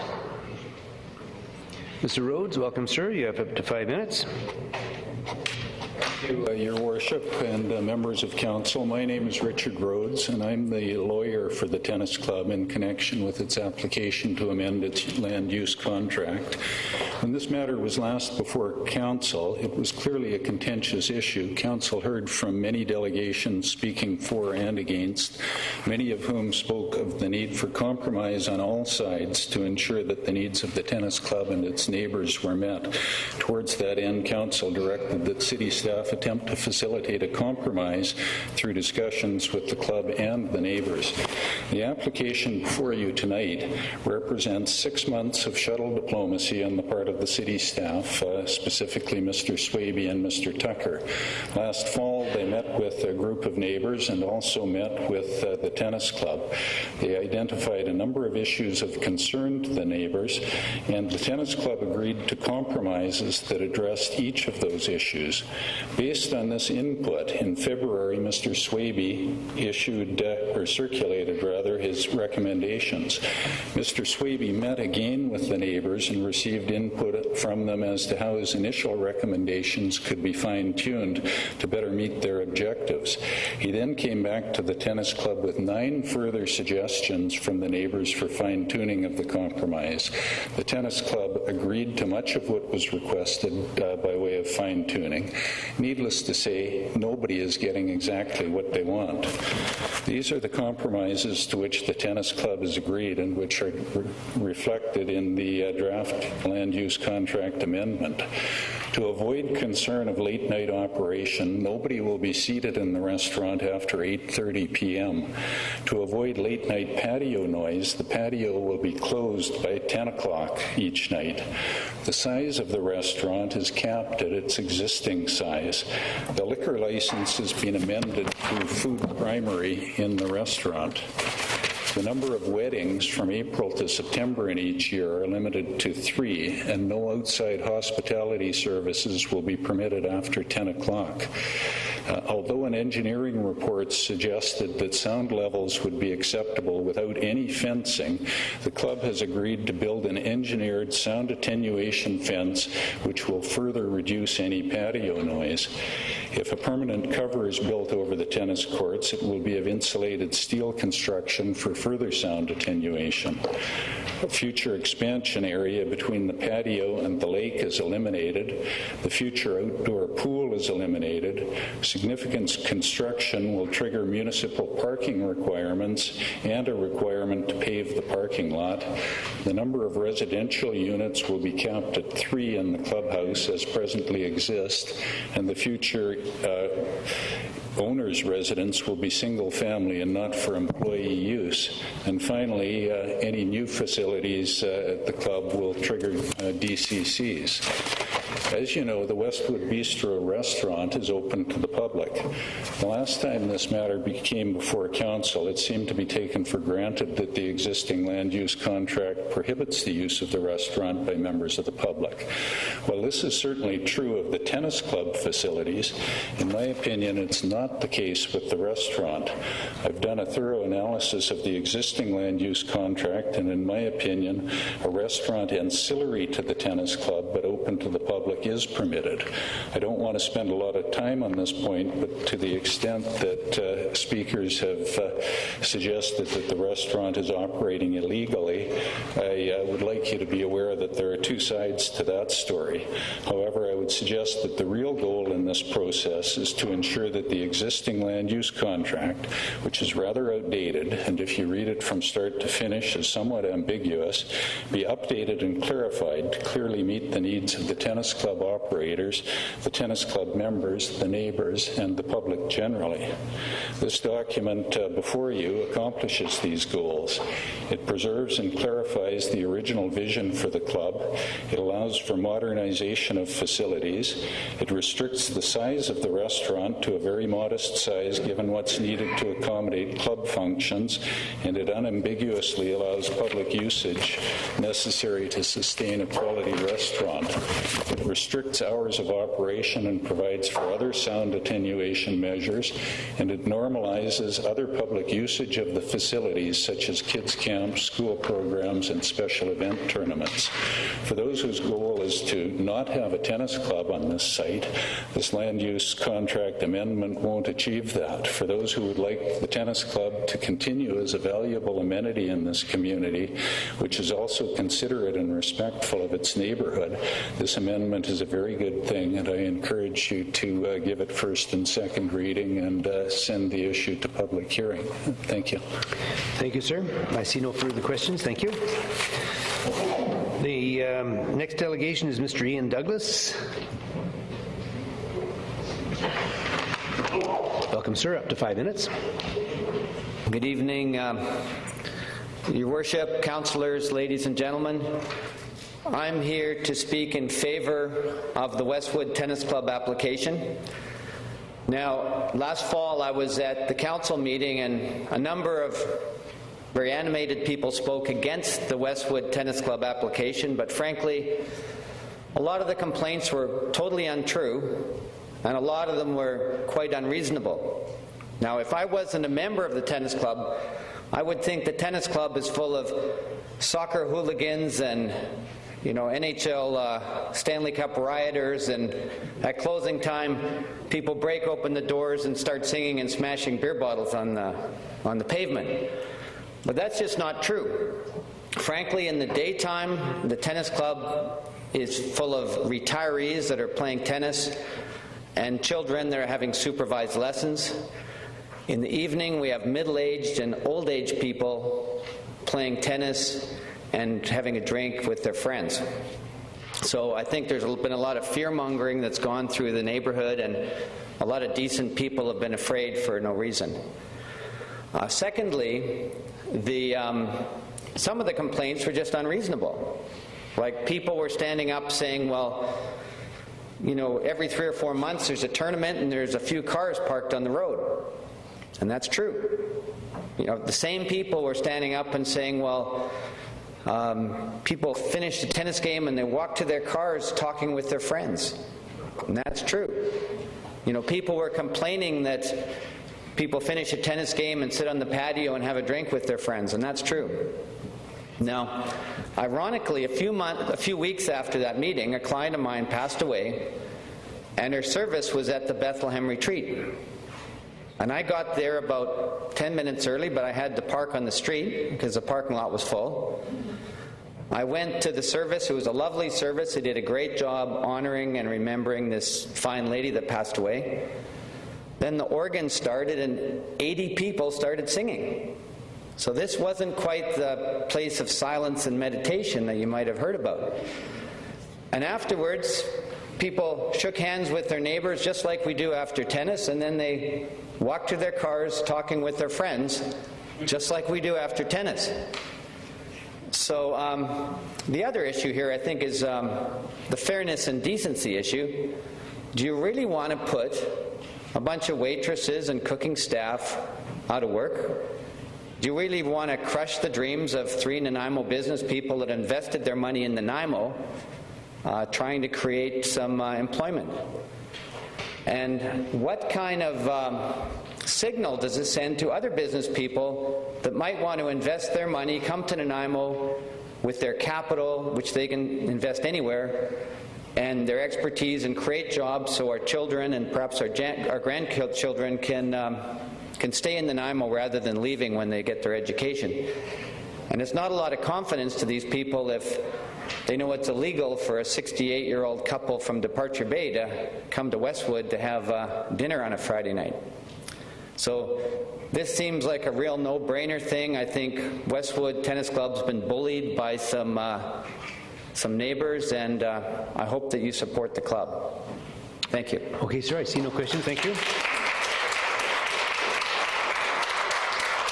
The next delegation is Ms. Robin Winkler. Ms. Winkler?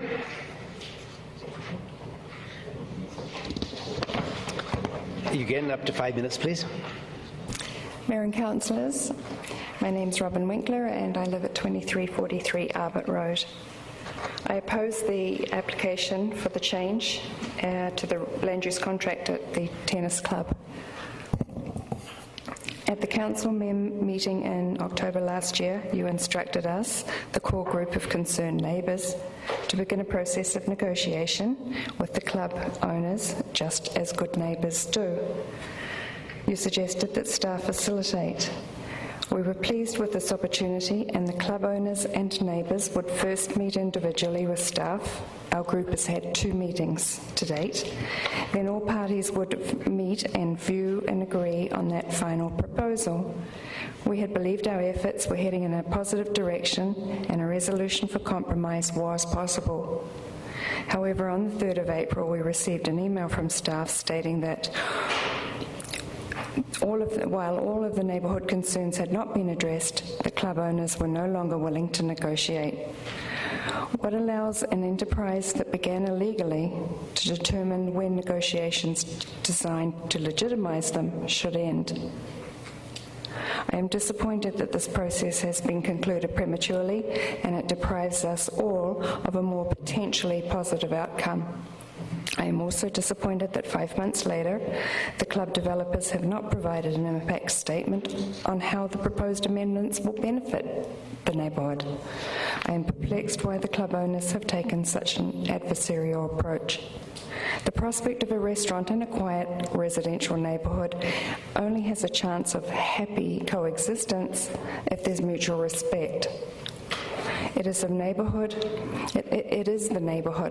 that's being asked to make the biggest compromise by allowing not only the restaurant, the lounge bar and the outdoor patio to be open to the general public, but the facility as a whole. The entire existing land use contract is suddenly on the table to allow the developers, and I use the term here as 2 of the 3 owners don't live in the neighbourhood, but they're going to be adding the new buildings as outlined in the original agreement, the new spa, squash courts and assortment of accommodation, including the additional residents, were not as much of a potential threat under the old land use contract with its restricted membership. Last June, you endorsed the club's liquor licence application to be increased from 43 to 50, plus 4 staff. Another recent amendment now increases that total to 80 patrons and 4 staff. The club's catering services accommodate 85 persons, so we're already over the liquor licence limit. With regard to the hours of the operation, I still have questions. Dining room patrons will not be served after 8:30. How does this address that later closing of 1 a.m.? The patio will be closed at 10 p.m. Where do the patrons and wedding guests go? If they are moved inside the restaurant when the windows are open, the noise is still very audible. This does not also address the closing of 1 a.m., and I get this from the Liquor Licensing Board. That's what I have been told by them. So the 1 a.m. is relevant, certainly as I have been informed. The contract does not mention business hours of the restaurant, patio or lounge, or the recreational facilities. The members have always played tennis 7 days a week, but the operation of a restaurant and patio is something quite different. Don't the neighbours deserve at least Sundays off? Have you thought about how these amendments will change the recreational value of the adjoining lake and wilderness park that hundreds of locals and visitors presently enjoy? I still believe a meeting of all the parties, as you've heard before, and you may hear it more, is an important step in the process that we started. This way we are not forced into an uneasy truce, but ultimately you will decide whether further mediation will be used. The land use contract is designed to protect a neighbourhood, and this one in particular is turning out to be quite unique. Because of all the amount of detail, this document must be specific, complete and enforceable. If the public hearing is to occur, we as neighbours most impacted ask that you will ensure the issues of noise, traffic, light pollution, the sea of parking, and in particular those increased numbers will have been thoroughly considered. The significance of the disturbance caused by each of these should not be underestimated. In exchange for allowing the club to pursue the changes in development and operation of their property, we as neighbours and residents need to be decently reassured of our indisputable right to retain our amenities, our privacy and security. Thank you. Thank you very much. I see no questions. Thank you very much. Next delegation is Ms. Sharon Kofed.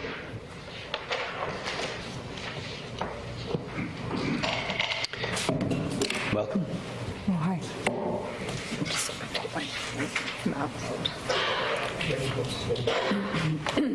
Sorry.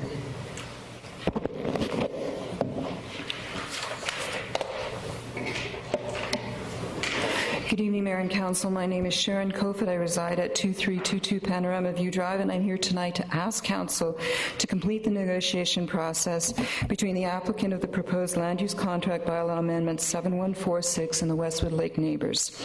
On October the 17th of 2011, Council directed staff to organize meetings between the owners of the Westwood Lake Racquet Club and the concerned neighbours in the area to, 1, spell out what the owner can do and nothing else. 2, indicate the hours of operation and the maximum seating capacity, especially during weddings of a newly expanded facility, which in my mind is against the current land use contract. 3, list what the owner wants to do in context with what the neighborhood will accept. Staff indicated at the beginning of the process that we would meet as individual groups first and then collectively to resolve the issues thereafter. Since October 17, 2011, we have never met collectively as a group. All correspondence have gone through staff, who are unfortunately in an untenable situation, acting as both mediator and principal for the discussions while extricating development rights for the city. An independent mediator would relieve them and alleviate them of their burden. The process has been now halted by the applicant. Now, as council members, you must ask yourself the following questions, and I have 3 for you. Number 1, does the proposed land use contract clearly and succinctly outline the details of the operation? Do you know it's open, closed, days of operation, maximum number of patrons, especially during weddings and special events? More people will use the site given the fact that there are more uses on site. When will the customers actually leave the premise? This is the heart of the issue for the local neighbors. This needs to be in the document. Number 2, how and what are the mechanisms of enforcement? We as a community must have the appetite to enforce this contract, which in essence is a city bylaw. The reason we're all here is because the last land use contract was blatantly ignored and never enforced. Mechanisms such as performance or surety bonds need to be placed directly into the land use contract to ensure compliance. Without this, the document is not worth even a penny. This land use contract must be, 1, made fairly, enforced fairly, and be fair. Last question, what would a good neighbor do in these circumstances? A good neighbor builds connections between neighbors, creates a sense of community, and looks after their neighbors. They meet face to face to resolve problems. They don't leave the process, as in this case, before the contract is resolved to everyone's satisfaction.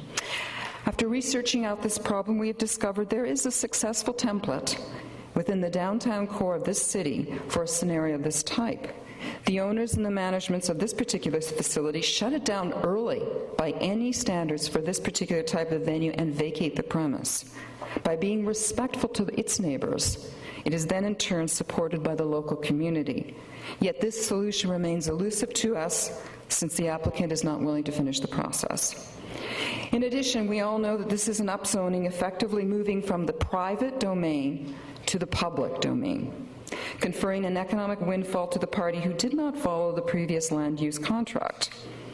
It's been suggested that they have made significant compromises, yet the concessions in this dialogue for the local residents, who are now faced with a myriad of obnoxious uses, do not obtain proper recompense. In fact, if you look at your contract, you'll see that the DCC charges garnished in this contract as it stands, in my mind, actually do have an exception. I think you'll find that for sure. As a neighborhood, we've always been concerned about this property, sought reassurances from staff that the texture and ambience of the area would be maintained with this proposal, yet now we are facing a hugely commercialized block of land within a serene environment. Now, as council, you have to strike a balance, the right balance, between humanistic values such as mutual respect and neighborly responsibility versus economic individualism, which elevates the needs of the business above all else.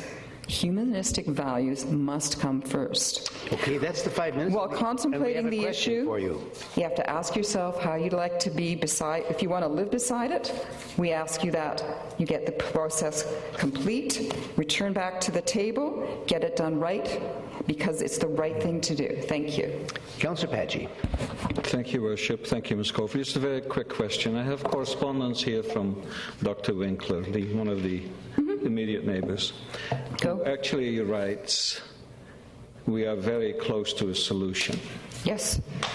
And while I'm listening to you and when I have listened to the previous delegations on your side, I get the feeling that nothing has been achieved in 6 months. And I need for you to also acknowledge that a lot has been achieved, in my opinion. And what I really would like to hear from you is that you agree with Dr. Winkler and that we are close. We're moving, yes. That's all I need. Thank you. And may I have a comment back through the chair? Sure. We did not leave the table. They did. We're close. Okay, thank you very much. Thank you. I see no further questions. The next delegation is Ms. Sheila Anning. Ms. Anning.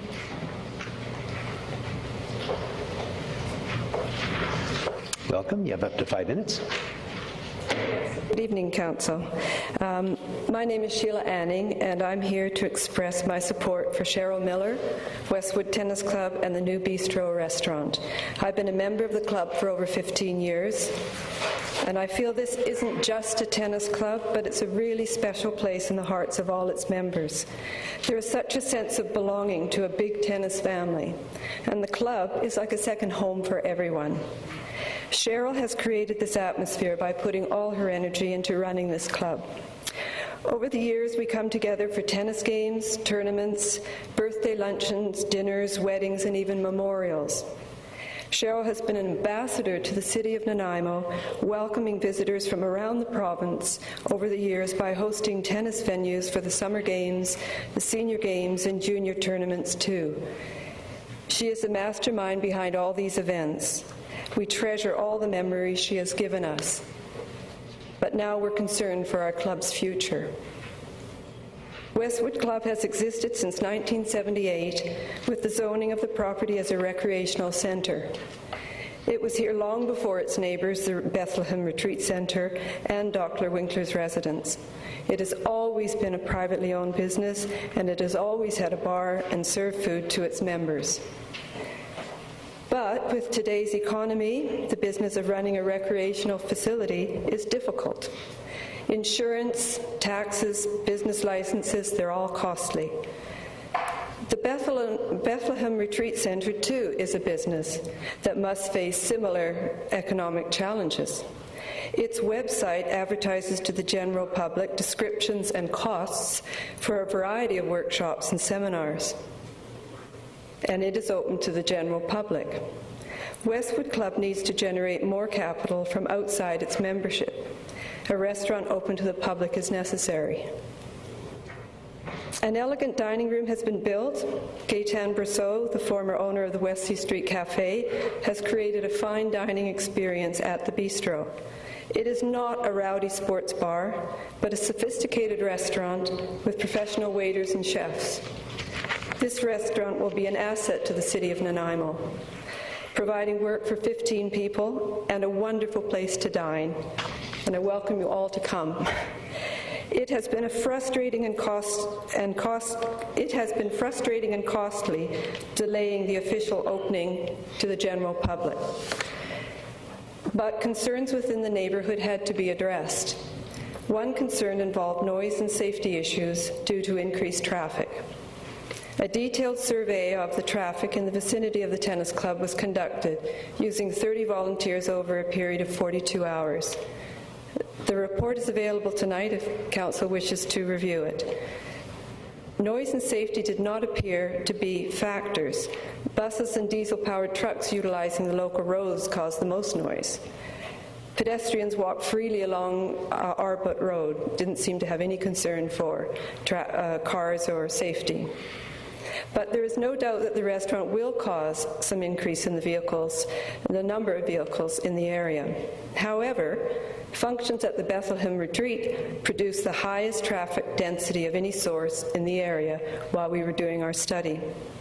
On a Saturday night, 20 cars exited the retreat in 3 minutes, resulting in a lineup at the stop sign.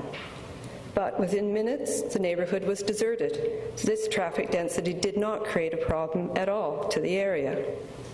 Restaurant traffic tends to be more sporadic, and I feel that should not be a problem either. Many concessions have been made by the tennis club in order to adapt the amendment of the land use contract and to satisfy neighbours.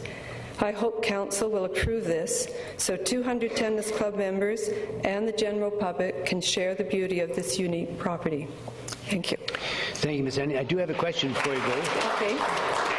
Councillor Anderson. Thank you, Mr. Chair. Could you tell me how long the tennis club has been at its current location? It's been there since 1978, and the first owner was the Fox family, Greg Fox. Okay, thank you. You're welcome. Councillor Graves. Thank you, Worship. This is more of a statement than a question to you. And I hope I'm not overstepping my bounds, Your Worship, but I would appreciate it if you wouldn't clap and or boo after people speak, because that really is not permitted. So just remember that. Thank you. Okay. Thank you. I think that's fair. I see no further questions. Next delegation is Ms. Glenys Wall. Ms. Wall?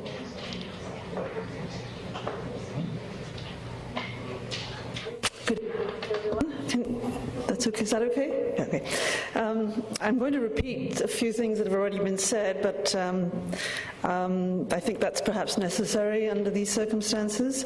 I have been a resident of Nanaimo and a member of Westwood Tennis Club since 1994, and over the past 18 years I have seen firsthand how hard the prior owner, Kathy Fox, and the current owners, Cheryl Miller and her partners, have worked to keep Westwood a unique and viable place for tennis in Nanaimo. As the only facility with indoor courts north of Arbutus Ridge, Westwood has provided a haven, not unlike the Bethlehem Retreat, but this for residents of Nanaimo who enjoy tennis, and for tennis enthusiasts from Duncan to Campbell River, and has also hosted such prestigious events as the BC Senior Games, the BC Summer Games, the Senior Women's Western Canadian Championships, and many other tournaments which have benefited the economy of Nanaimo. The club is also a teaching facility providing tennis instruction for players of all abilities and ages from all over the island. It is therefore a facility to be treasured and preserved, and I'm very concerned that it is under threat. Just to clarify, since I joined the club, and long before, there has always been a licensed restaurant at the facility, and people used to be able to sit on the deck, enjoy a meal, a drink, and the wonderful view. This deck has now been enclosed by the new restaurant extension, which, although it is spacious, has only a slightly larger capacity than before. The restaurant is wonderful, and I have brought friends to eat there, and I know of neighbors and many other people who have eaten there and have loved it and see it as a welcome addition to the city.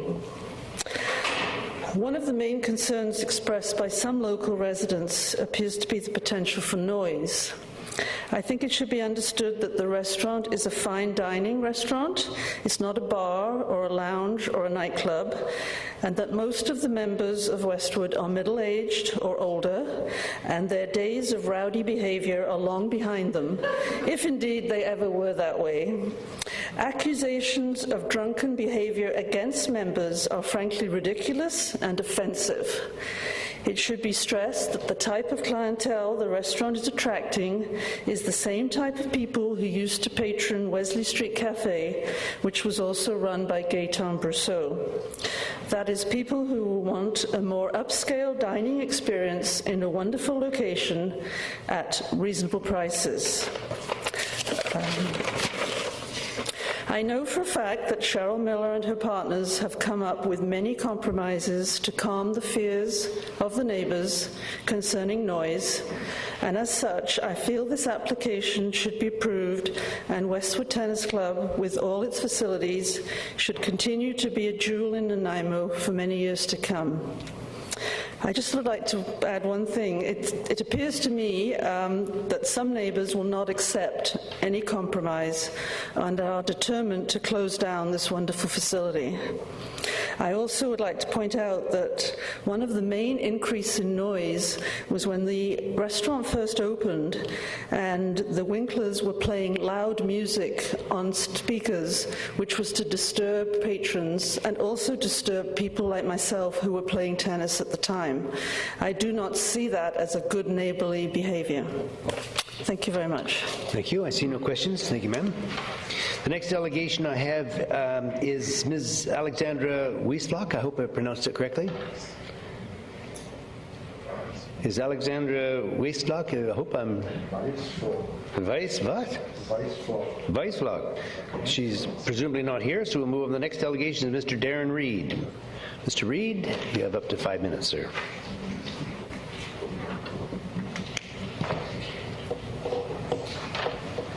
Thank you very much, Mr. Mayor, Council. I'll be as brief as I can. I have no dog in this fight. I'm not a member of the tennis club. I've never been a member of the tennis club. Our 3 children have attended camps there, and I got to know Cheryl Miller with a business partner of mine a few years ago, and we had some rather in-depth discussions revolving around the Westwood Tennis Club. And I can tell you unequivocally, as a middle-aged businessman, that dealing with Cheryl and her partners, they were at all times transparent and respectful in business dealings. I can also tell you that when they spoke of the Bethlehem Retreat Center, when they spoke of the Winklers on the other side, that they did so in tones that were always respectful. They were always very mindful of their neighbors, and that really speaks to and is an extension of the spirit of how that club is run. When you make such a large purchase as a piece of real estate on the shores of Westwood Lake, presumably you will have done your due diligence. Okay, in terms of your neighbors. There's a mobile home park there. I don't know the numbers. I would guess around 50, 60, 70. Okay, the tennis club has been there since 1978. My mentor, who hired me 19 years ago, insured the club for many, many years. And he told me, he was part of the dealings that we had with Cheryl, that materially nothing has changed at that tennis club since it was opened in 1978. So if I'm a purchaser of a piece of property, I would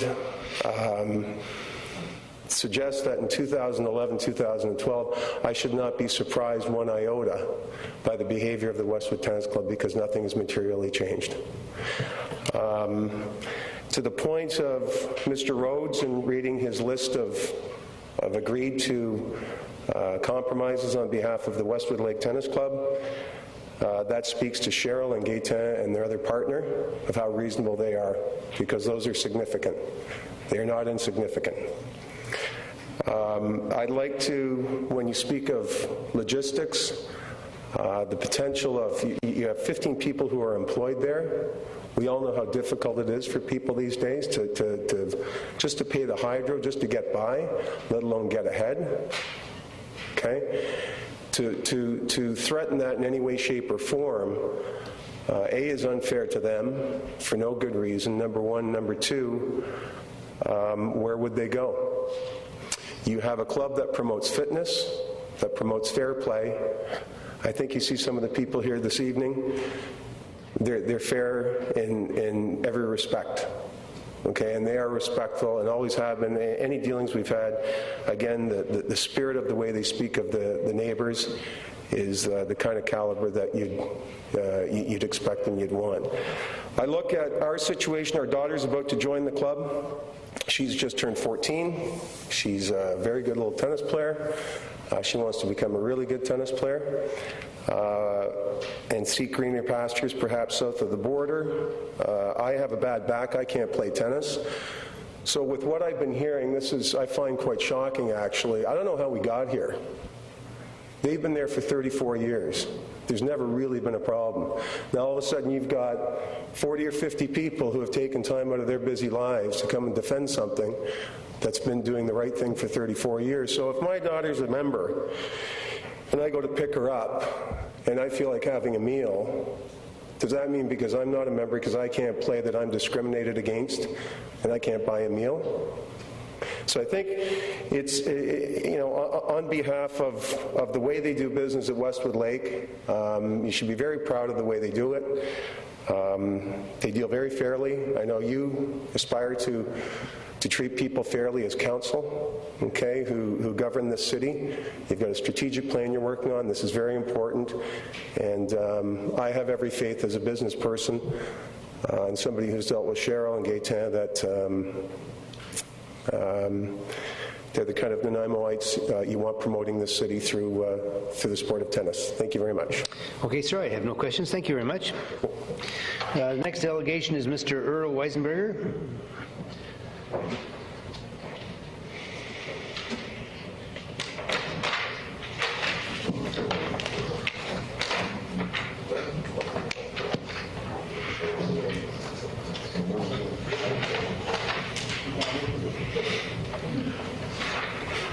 Welcome, sir. Council. My wife and I live up near Westwood Lake and in that community, and we're about a 5-minute walk or half a kilometer down from the restaurant. I'd just like to say that we are absolutely delighted to have that caliber of restaurant that is a 5-minute stroll away and a 15-minute crawl and stagger home. We've frequented the restaurant quite often since it's been there. I can attest to the rowdiness of the restaurant. We were there on opening night with a group of half a dozen people who come to our house to have a glass of wine and an hors d'oeuvre and then walk down to the restaurant. I was the very last person to leave the deck on a perfect, pristine August evening. And I looked at my watch and it was 9:12. So there was no noise coming from the place at that point. We also walk a lot in that area, my wife especially, and we walk both on the road, on Arbut Road, down Ridgepoint onto Arbut and past the restaurant, or we walk on the trails around the lake. Neither of us have ever heard any noise coming from the Westwood property. Now, the only time that we would ever heard anything was we were there having dinner one time when there was a wedding on, and the wedding was creating some noise in the afternoon with children running around and playing, similar to the noise that occurs from my next-door neighbors and their grandchildren. As far as the traffic on the road, my wife and I both feel that we see more traffic related to the Bethlehem retreat than we see related to the restaurant. Neither one bothers us in any way, shape, or form as we walk our dog around the lake. But we're just delighted to have a restaurant of that caliber in our neighborhood, and we really think that it has added to the neighborhood in general, and we love it. Thank you, sir. I see no questions. Thank you very much. The next delegation is Mr. Michael Egan. Mr. Egan. Up to 5 minutes, sir. Members of Council, good evening. My name is Michael Egan. My wife Marie and I have been members of Westwood Club since 2008 when we first arrived in Nanaimo. During that time, Westwood has been an important part of our social life and our fitness, physical, mental, and spiritual. The peaceful, beautiful setting at Westwood is an important part of the pleasure that the club brings to all its members and visitors. Yet this setting is being threatened by the installation of 2 solid panelled fences, 10 metres long by 2 metres high, that are meant to diminish the sound that supposedly will come from the patio. There are 2 major objections to this proposal. First, the proposal is a result of a recommendation of an engineer survey. This survey admits that its findings were based mainly on verbal discussions with the neighbours on either side of the tennis club and not on actual sound recordings. The patio was not in operation during the period of the survey. The surveyor indicated that he had no reason to doubt the verbal statements of those surveyed. In fact, there are strong reasons to doubt the statements of those surveyed, because one neighbour in particular appears to have consistently displayed his hostility to the club, both in his words and his actions. So there should be real concerns about the objectivity of this aspect of the report. Second is my understanding that each of the adjacent properties to the club were bought and developed with the full knowledge that their property was next door to a fully operational club, with a licensed clubhouse and a patio. Therefore, the onus should be on them to provide their own measure to counteract any noise if it is necessary. Up to recently, it appears not to have been considered necessary. So why should the club be required to construct sound barriers, particularly when one of them will be an eyesore in the middle of the club's lawn, obstructing the view for both members and visitors? A 10 by 2 metre fence would be an absolute assault on the appearance of the club property. In summary, the proposal for sound barriers is based on assumptions that the patio will be noisier than previously. However, until it can be proven objectively that this is the case, then the recommendation for the construction of the sound barriers is premature, and their location on the tennis club's property is highly questionable. Thank you for your attention. Thank you, sir. No questions, I'm sorry. The next delegation is Ms. Sheila McMillan. Ms. McMillan.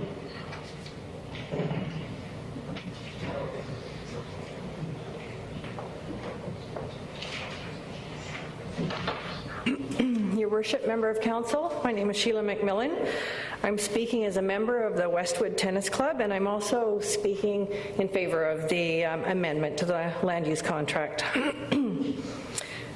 As this is the second council meeting with delegations speaking regarding this amendment, I'll try not to duplicate what has been previously said. It would be my assumption that many of the delegates who live in this area, speaking in opposition, most likely moved to the area after the tennis club and eating establishment was in operation. Yes, I believe in fairness and respect. This reminds me of some of my neighbors who purchased their properties on the hill behind the Nanaimo airport and subsequently strongly opposed the noise of the air traffic. It's also my assumption that delegates speaking in opposition to the amendment are fundamentally opposed to having this type of zoned property in their neighborhood. So a crucial question for Council to consider is whether or not the opposition is directed at the tennis club's zoning as it has been in existence for over 30 years, or whether their opposition is the patrons utilizing the services offered and whether they're labeled members or non-members. I'm confident that Council will discern the comments and concerns based on fear and misinformation, and that Council will vote on this land use contract amendment based on fact and figures, not fear. Thank you. Thank you very much. I see no questions. Thank you. Next speaker is Mr. Bob Elford.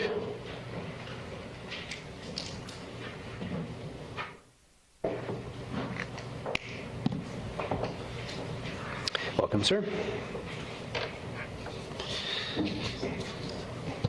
Your Worship, Councillors, Bob Alfred. I live up on College Drive. Been a member of the tennis club for about 12 years. The tennis club was the reason that I moved to Nanaimo. I moved here about 6 years ago. I built a nice house up on the College Drive. I also own quite a bit of commercial property in Nanaimo, and the reason I'm here is not because of all the tax I paid, but because I'm concerned of the direction our city takes. I like Nanaimo. It's a wonderful place, and I support these amendments to that the tennis club needs. That's all I've got to say. Thank you, sir. Appreciate the input. The next delegation is Mr. Gaetan Brousseau. Welcome, sir. Up to 5 minutes. Your Worship, Member of Council. My name is Gaetan Brousseau. I'm a co-owner of the tennis club, and I feel I do have to respond to some of the session has been done by some people here tonight. First, the city spent 6 months of negotiation between us and the Bethlehem Centers, the Winklers, and Mrs. Caulfield. And 6 months is a fair amount of time. And according to the city staff, they mentioned that the club owner have made significant compromise about this, and we did. We feel like we bent backward to appease one neighbor that we know we can talk to, another one that we know that whatever we do, it will not work.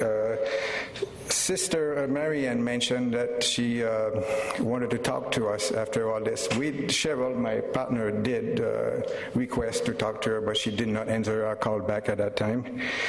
As far as the Winkler goes, I'm sure everybody know. I don't know if you're aware of what happened on August 15th, 16th, and 17th at the club. To make it very short, on the night that we opened, Dr. Winkler built a sort of apparatus with a ghetto blaster directed toward the restaurant, and at 5:30 sharp, turned it on all night long. The second night, he did the same thing, but this time did not put the radio station on, so all we heard is static, and also put a strobe light in the direction of the tennis court. So the next morning, we did call the RCMP and ask, how we should proceed with this. They said, well, if it happens again, call us up. So the third night, same thing, strobe light, ghetto blaster, but he also put another ghetto blaster close to another tennis court. So there was 2 ghetto blasters on statics. And that's when we decided to call the RCMP again, and that's when he assaulted one of our members. So if you call this being willing to negotiate with your neighbor, we are not quite too sure what to think of his how he reacts to us. And the worst thing is he sends some email to some people around, and he basically blames us, like we provoked the man. So we're not too keen of talking to him directly because we know we're not going to get anywhere, and his actions speak much louder than his action. That is what he says about. He also has a long history with the city about the Westwood Lake neighborhood, and everybody who's been involved with the RV park development will attest to that, as what he thinks of people living in mobile home. I won't repeat that tonight. So this is for Dr. Winkler. The sister, we are very respectful of their business. But it's also a business. They do advertise their operation on a website, and they mention that they have large and small conference rooms. They have 35 guest rooms, and they offer full restaurant services, which is fine with us. We're okay. This is not a concern to us. They also advertise that they have dance and singing on some nights, depending on whoever is doing the presentation. And again, this is okay with us. They have a business, but we are also as respectable as they are, and they serve a segment of the population. We do, and we have a great purpose in this town, and we're very positive for the city. As far as Mrs. Caulfield, really don't know what to think about that. She lives, I don't know if she told you where she lives. She lives 0.7 kilometers away from the tennis club. To give you an idea, that's from here to the RCMP detachment station on Prideaux Street. That's across the hill, down the other side of the hill. That's where she lives. So, so I don't think we are, and we are not a disturbance to her. You know, there's a lot of houses between us and them. And also, I'm not too sure about her idea about business in the city, but that's Mr. Schofield. I don't know her, so, but... And Mrs. Russell, she kind of worry about traffic a little bit, and so she seems to worry about the fact that our parking lot is not paved. Unless I'm wrong, Mrs. Russell owns the mobile home park in the city. By Westwood Lake there, which brings a lot more car than we do. So it's a concern that I'm not too sure we should. And she doesn't live very close to us anyway, so I just want to remind Council of what we're dealing with is like there's a lot of misinformation, a lot of people blame, well, one person is driving all this. And okay, that's the 5 minutes up. Thank you. Any question? I see no questions. Nope. Thank you. Ms. Cole. Your Worship. No. The answer is no, I'm sorry. You've made your point. The next delegation is Mr. Vartan, and I hope you can help me with this, and Chorbajian. I think when people personally attack people, and do not listen to the issue, I think that's okay, thank you. Okay. Point of order. You should have. Thank you very much. Welcome, sir. You have up to 5 minutes.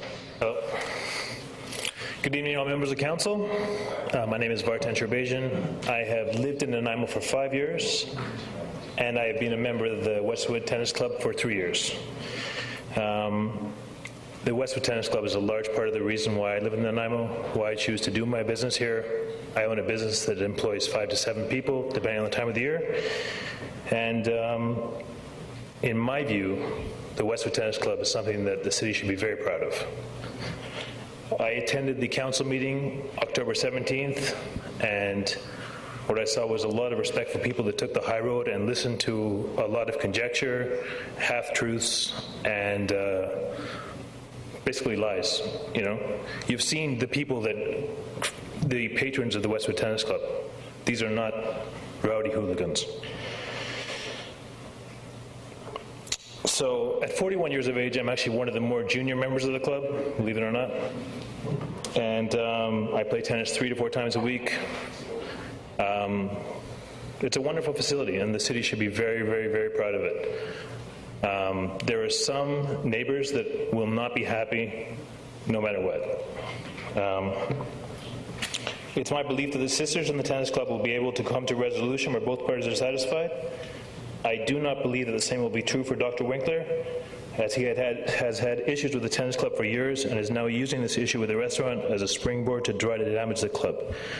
Well before the restaurant was built, he had a reputation for... Okay, sir, I'm just going to say what I would like to do is try to get away from the rhetoric and name-calling of people. I respect your position and I respect your views on it, but you know, we do want to stop making personal attacks on people if you could.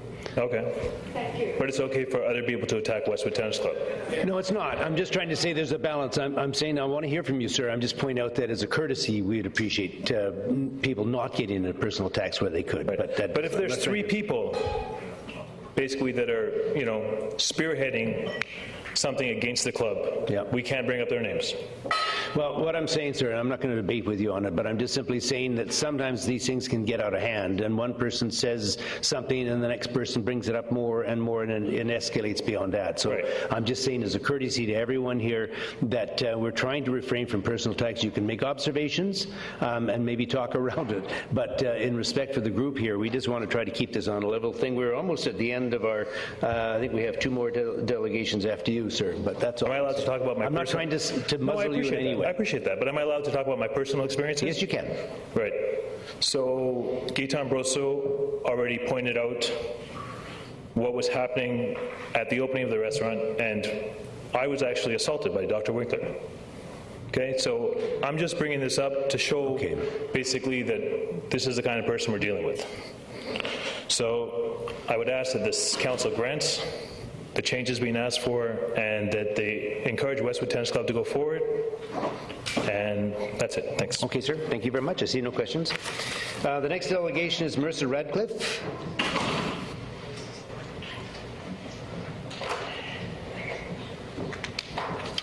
Welcome, ma'am. Up to 5 minutes. Hello. Your Worship, members of council, ladies and gentlemen, good evening. I am a member of the Westwood Tennis Club and am here to support that organization. I have been a member of the club for nearly 10 years and am frequently up there about 4 times a week, sometimes even more. Over the past few months, I've done a great deal of reflecting in regards to the tennis club. I have found it difficult to put my thoughts down in words. It has been a difficult process because the club is much more than a place to convene and play tennis. It is a place where I meet my friends, I socialize, and often enjoy a good meal, and yes, a glass of wine. Much of my social life revolves around this club. My son has taken lessons as a junior member of the club and continues to enjoy the game as an adult. As a teacher, I also know and appreciate the services that Westwood makes available to our young people in the community. I have organized field trips for my students, and the club has been incredibly accommodating. Many of the comments from the parties speaking against the amendment to the land use contract, in my opinion, have no factual foundation whatsoever. And I'm forced to question the motivation behind those speakers. When making your decisions, I ask that you please consider the following. 1, the club has been in existence for over 30 years and has not been a problem neighbor. There is nothing that indicates that this will change. The club has had outdoor patio seating since its inception. This fact was not hidden from anyone who purchased property in the area. Thanks. I do not believe that the recent changes to the club have created any additional noise whatsoever that could in any way disturb anyone in the vicinity. And ultimately, are there not bylaws aplenty that aggrieved parties can rely upon to protect themselves? There have been many demands made of the tennis club during the past few months. It is my greatest concern that the demands that are being made may make it impossible for the tennis club to continue being a viable local business and an important part of our community. The loss would be great to many individuals in the surrounding area. Thank you for listening. Thank you. I see no questions. Okay, I think the last delegation dealing with the Westwood Tennis Club is Ms. Lynn Cowan. Ms. Cowan?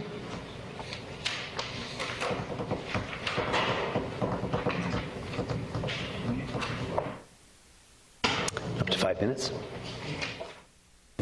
Your Worship and councillors, my name is Lynn Cowan, and I have been a resident of Nanaimo and a member of Westwood Tennis Club for 29 years this coming summer. So I think of all my friends who are here in this room, I have known Westwood for a very, very long time. That was one of the reasons I moved to Nanaimo. I came up from Victoria. I was a tennis player there, and I have been a friend of Cheryl Miller since the late 70s. And I am a friend of both the other 2 owners of the club. The 3rd owner, who is not present tonight, I have known since he was 17 years old. So the club, as you all have heard tonight, and I have here as well, and it doesn't hurt, I don't think, to review it again. It has been there since Greg Fox started building it in 1977. This was his dream, to have a viable tennis club in the city, which became a reality with the help of his wife, Kathy, and the continuing use of and building onto the club by his best friend, Cheryl Miller. The club was built in 1977 before a great many of the neighbors were there. It had ended since 1978. It offered indoor tennis, outdoor tennis. It has always had a liquor license. It has always offered food services. The neighbors, as has been also said before, when purchasing property, must have seen and heard the tennis facility and seen the clubhouse there. So that wasn't a facility that caught anyone by surprise, I would assume, when they purchased their property. Now, Westwood has opened its doors to help out the city of Nanaimo when you were hosting many events related to sporting activities in the city, the BC Summer Games, the BC Senior Games, and at the request of the organizers of these events, Westwood has both organized and run the tennis events using our courts at the club and the city courts at Bowen Park. Vancouver Island University offers tennis as part of their physical education program, and the university in the past has often approached Westwood as it is the only facility where students can get any practical experience in tennis in the winter months. There is nowhere else to play indoor tennis north of Mill Bay. Now, I know a lot of people have talked about the hours that the club is functioning. They've talked about the selling of alcohol. I think the best bet for everyone would be to go on Westwood's website at westwoodlake.com, where the hours of the restaurant are listed. As I checked this afternoon before I came to this meeting, they're there 11:30 in the morning till 9 p.m., Tuesday to Friday. Saturdays and Sundays, they're only open 11 to 3, and then they're closed till 5, and they're open for dinner from 5 to 9. I mean, it is set out in the website, so there's no need for any confusion on anyone's part. The liquor license that Westwood has had since the club's inauguration in 1978 has always given them the option to sell alcohol till 1 in the morning.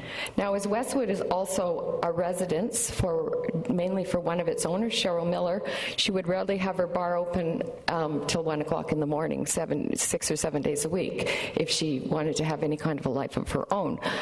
The bar, I would think, is rarely open after 10 o'clock. Now, I think there is a concern on the part of the other thing is there are many part-time staff working at the tennis club who are students from Vancouver Island University, who after they have worked in the evenings, they would go to their home to study. They have school the next day. So this isn't a place that's going to be open for all hours for the tennis members. I would think New Year's Eve would be the rare occasion when we might all be there to celebrate the New Year, which obviously we would be there until after midnight. There has been a concern on many of the neighbors' part about the increase in traffic. Well, something to think about. From October until the late spring, we all play indoor tennis.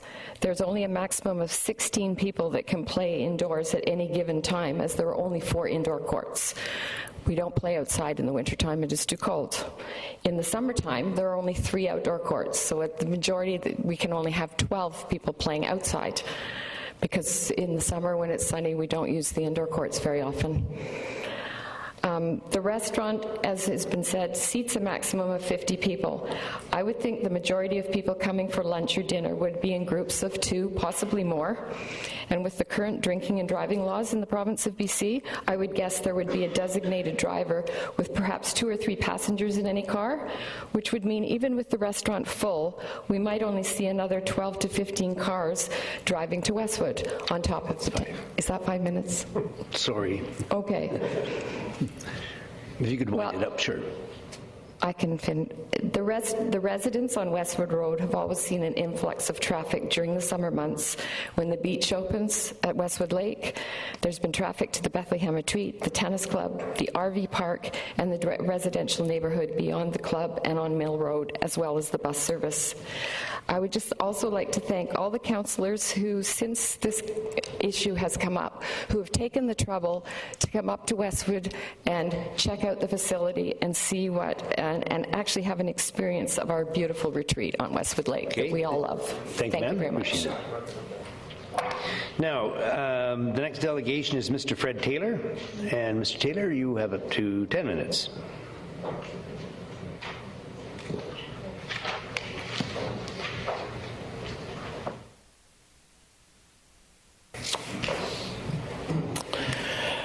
Fred Taylor of 204 Emery Way, Nanaimo. I oppose Amendment Bylaw 45 100-017, a bylaw to allow use of containers in all zones. Container use does not generate taxes. I can recall a recent issue where a very large corporation was using containers for storage, welding shop, roof supports, etc., without any assessment, because they're not assessed, and taxation, only to argue non-conforming existence. City air photos proving otherwise. Apparently a lot of staff time to catch the violator and removal demand.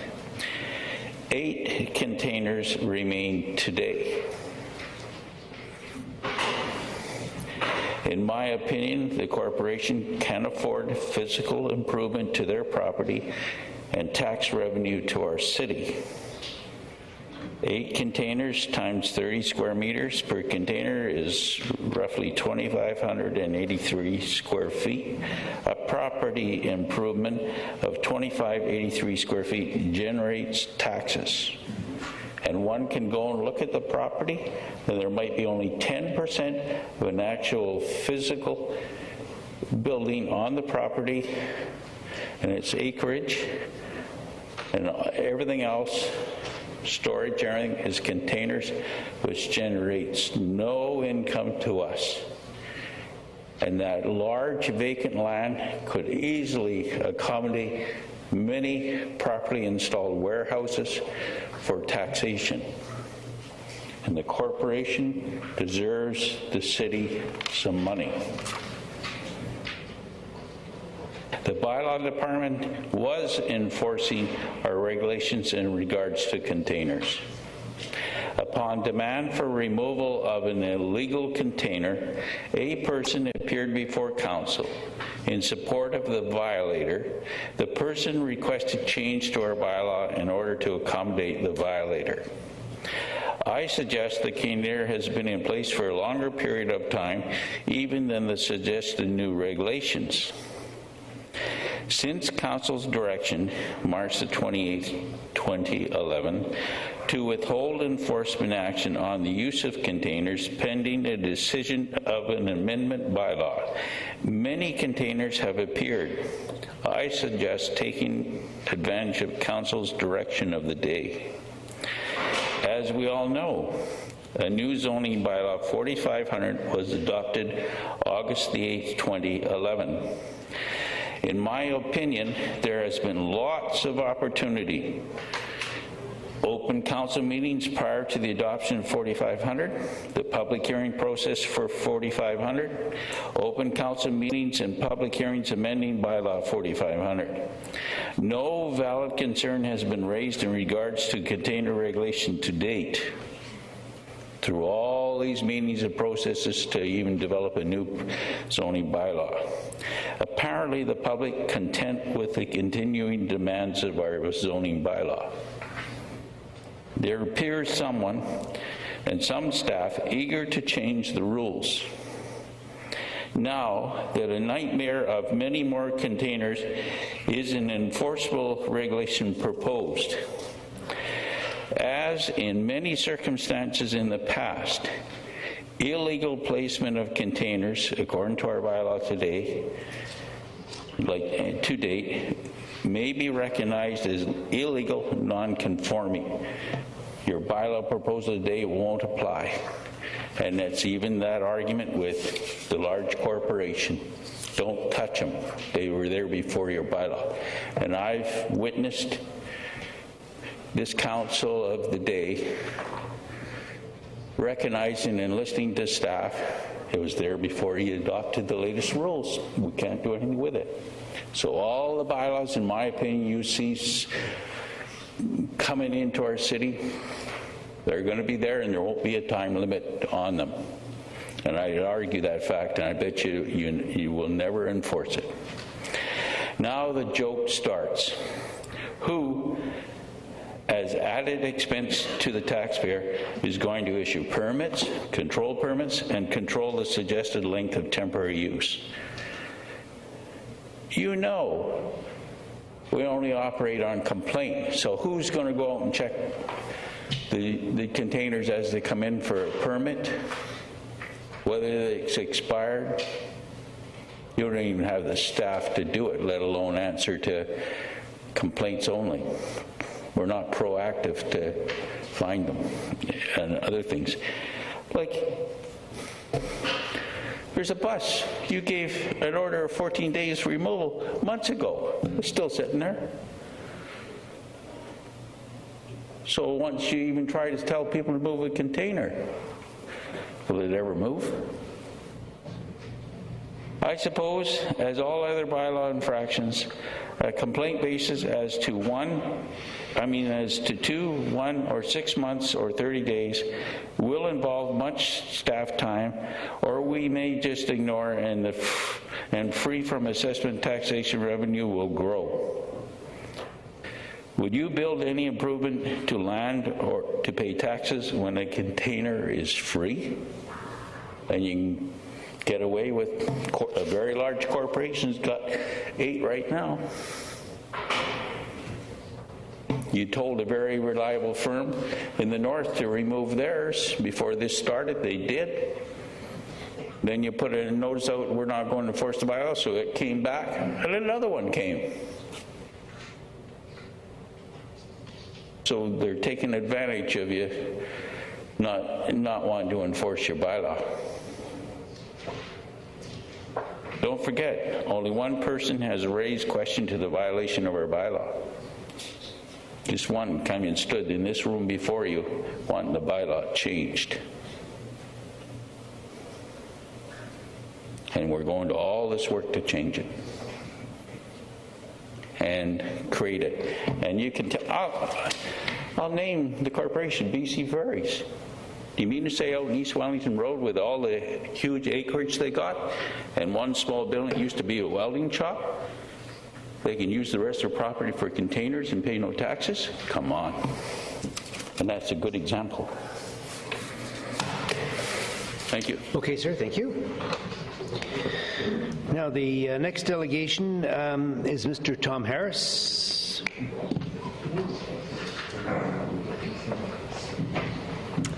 Welcome, sir. You have up to 10 minutes.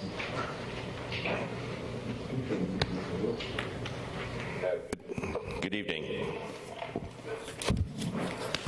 Your Worship, councillors, Tom Harris. I have a business at 2595 Bowen Road and reside in Lanceville like the mayor. But I'm here to speak tonight about displaying vehicles on railroad property. And this, the fact that I'm here is, as Mr. Taylor referred to, as a result of one other individual complaining. But in deference to the request, I won't mention that other individual / business person's name because it probably wouldn't be appropriate. So for over 40 years, automobile dealers in Nanaimo have been renting property from what was originally the E&N Railroad, and then the American group that had it, and now the Island Corridor Foundation, and using that surplus property, it's a strip about 30 feet wide on the inside of railroad property, to use for extra display and storage of vehicles. We've been part of that. My dad was part of that 40 years ago, and it's always worked well. None of that property has ever been zoned for displaying vehicles. But because of this complaint that came forward several months ago, there's a zoning bylaw amendment number, well, I don't know, on your agenda for you to vote on to actually approve zoning this property where it's leased by car dealers for display of cars from the Island Corridor Foundation for the use that it's been put to for 40 years. So I'm speaking in favor of the motion, and I'm speaking in favor of the motion as it has now been written.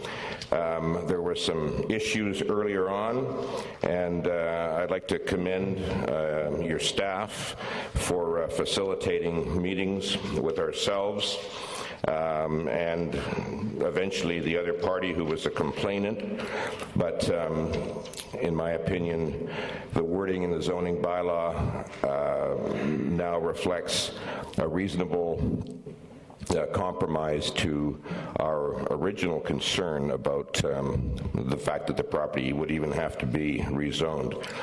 But I think that Andrew Tucker and his group went through a consultative process with our organization, myself, my son Tony, who runs our Mitsubishi dealership, which is the one that's in question at the moment. But the zoning bylaw obviously will affect everybody who's using property for this purpose.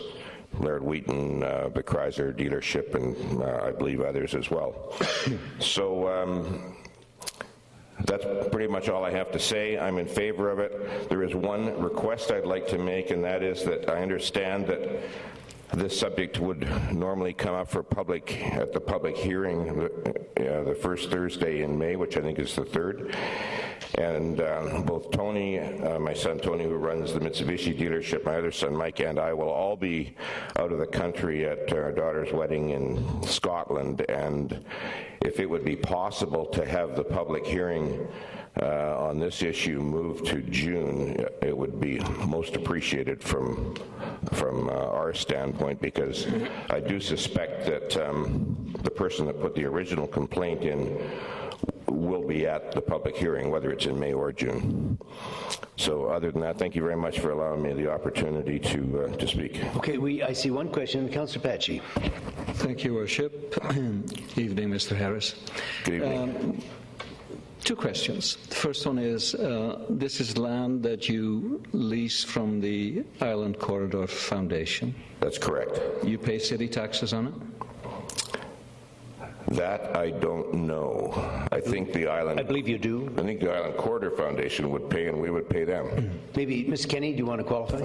It is taxable property, so in the end it would come from the tenant, I'm sure. Okay. It may come through the Island Corridor Foundation, but I'm sure it comes from ultimately it would come from your company. Yeah, ultimately the renter pays, and it's a good... It's not a huge source of income for them, but it's a source of income, and we all know that they need the income. Yeah. And it works for us too. And a follow-up, Your Worship, if I may. Some people, including myself, have questioned some of the advertising procedures that sometimes happen on car lots. Would you advertise on this lease space as well?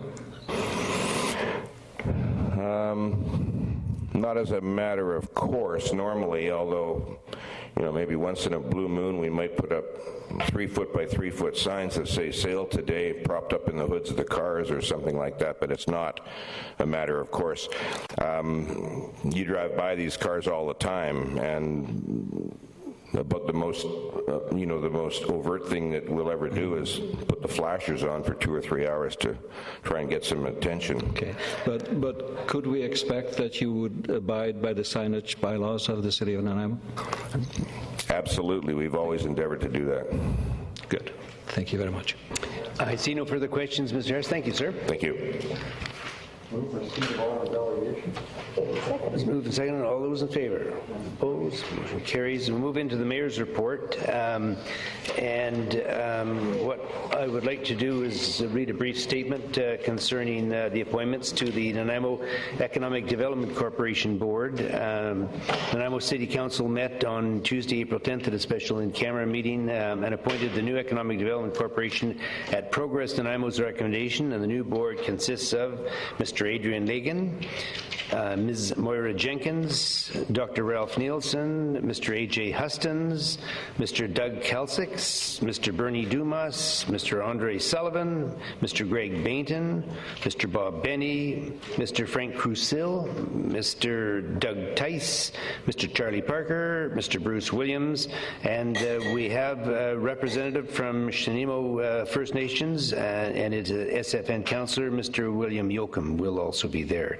So I'd like to congratulate the new board for their appointment and thank the previous board for their participation and assistance in the work done so far. And I'd also like to thank all those who took the time to apply to sit on the board. The amount of interest from the community to the board is encouraging indeed, and I want to thank everyone for that. Moving into proclamations, and item 8, proclamation that April 2012 is Safe Digging Month in the city of Nanaimo. B, that 2012 April 17 to 2012 April 24 is National Organ and Tissue Donor Awareness Week in the city of Nanaimo. That 2012 April 25 is Parental Alienation Awareness Day in the city of Nanaimo. And that 2012 April 28th is National Day of Mourning for the workers killed and injured on the job in the city of Nanaimo. Move into Commission reports. 9A, minutes of the Parks, Recreation and Culture Commission meeting held February 22nd, 2012. Commission's recommendation to Council receive the minutes of the Parks, Recreation and Culture Commission meeting held that date. Move. Second. I see no discussion. All those in favor? Opposed? Motion carries. Move into the next page. Community Safety and Development, DVP 189 at 5341 Dunster Road. It's requested that Council hear anyone wishing to speak with respect to DVP 189, and the Council's recommendation that Council issue the development variance permit number DVP 189 at 5341 Dunster Road. Is there anyone in attendance who would like to speak to matters related to DVP 189? Your Worship, I'd like to move staff's recommendation that Council issue development variance permit number DVP 189 at 5341 Dunster Road. Thank you. Seconded. Moved and seconded. All those in favor? Opposed? Motion carried. Councilor Besser, you didn't want to comment as well? No, I was... Okay, fine. Thanks. Move into RA 279, 2367 Arbor Road, the Westwood Tennis Club land use contract. Staff recommendation that Council receive the report pertaining to land use contract amendment bylaw 2012 number 7146, which is presented under the bylaws section of the agenda. Your Worship, I so wish to make a motion that Council receive the report pertaining to land use contract amendment bylaw 2012 number 7146, which is presented under the bylaws section of the agenda. Moved and seconded. I see no other discussion. All those in favor? Opposed? Motion carries. Move into report of the public hearing held Thursday, 2012, December 5/05 for bylaws 4500.016 and 4500.015. Staff recommendation that Council give the report and the minutes of the public hearing held Thursday, 2012, April 5. So moved, Your Worship. Moved and seconded. All those in favor? Opposed? Motion carries. Property Maintenance Bylaw 1990, number 3704. It's requested that Council hear anyone wishing to speak with respect to property maintenance at 5 Gillespie Street. Staff recommendation of Council pursuant to Property Maintenance Bylaw 1990, number 3704, direct the owners of 5 Gillespie Street to remove the fridge, freezer, aluminum siding, household garbage, discarded wood, broken glass, and miscellaneous debris from the premises within 14 days, or the work will be done by the city or its agents at the owner's cost. Is there anyone in attendance who would like to speak to matters related to number 5 Gillespie Street? Hearing none, if somebody would like to moved and seconded. All those in favor? Opposed? Motion carries. Move into Social Planning Advisory Committee, mandate and objectives. Staff's recommendation that Council adopt the mandate and objectives document for the Social Planning Advisory Committee as presented in this report. Okay, thank you. And second, all those in favor? Opposed? Motion carries. Amendments to Zoning Bylaw 2011, number 4500, containers. Staff recommendation of Council receive the report pertaining to Zoning Amendment Bylaw 2012, number 4500.017, which is presented under the bylaw section of the agenda. Move staff's recommendation. Move. Second, all those in favor? Oh, sorry, you want to, I'm sorry, I saw your name there that, go ahead, Councillor Anderson, I apologize. Thank you, Mr. Chair. This question's to staff. It says in the report that it's for a one-time only temporary use up to 2 years. 2 years in a heavy industrial I-4 zone, up to 1 year in a light industrial, and so on. As Mr. Taylor had mentioned earlier, if someone does keep a container there after the period of time, will someone actually go and enforce it? Your Worship, enforcement is generally done by complaint. However, if staff are out in the community, and if it's noticed, staff can be a complainant as well. But no, we won't have additional people touring the city looking for infractions. If they're brought to our attention, we'll initiate enforcement. Follow? Yes, I do. So a follow-up to that. So from what I understand is we're just putting this bylaw there to allow for people to put containers there, regardless of what happens. So why doesn't the bylaw just say we want everyone to be able to put a container on their property then? Well, council could say that. Our recommendation, though, is that you only allow them for a defined period because we see them as a temporary solution, not a permanent solution. And that's our opinion. Council can have a different one. Thank you. Okay, so it's been moved and seconded, dealing with the bylaw 4,500 containers. All those in favor? Opposed? Councillor Anderson opposed. Balance of council in favor. Motion passes. Display of vehicles within the rail corridor. Staff's recommendation that council receive the report pertaining to zoning amendment bylaw 2012 number 4500.018, which is presented under the bylaws section of the agenda. Your Worship, we'd also recommend that council, when you consider the bylaws, specify that the public hearing be moved to June as requested. Okay, thank you.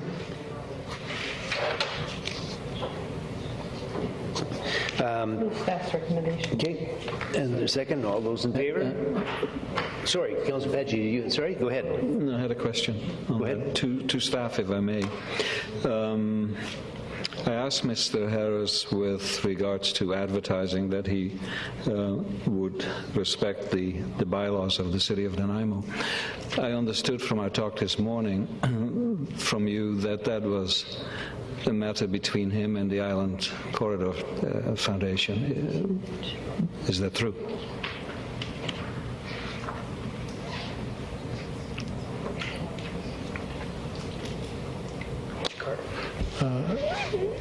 Your Worship, your memory of this morning is better than mine.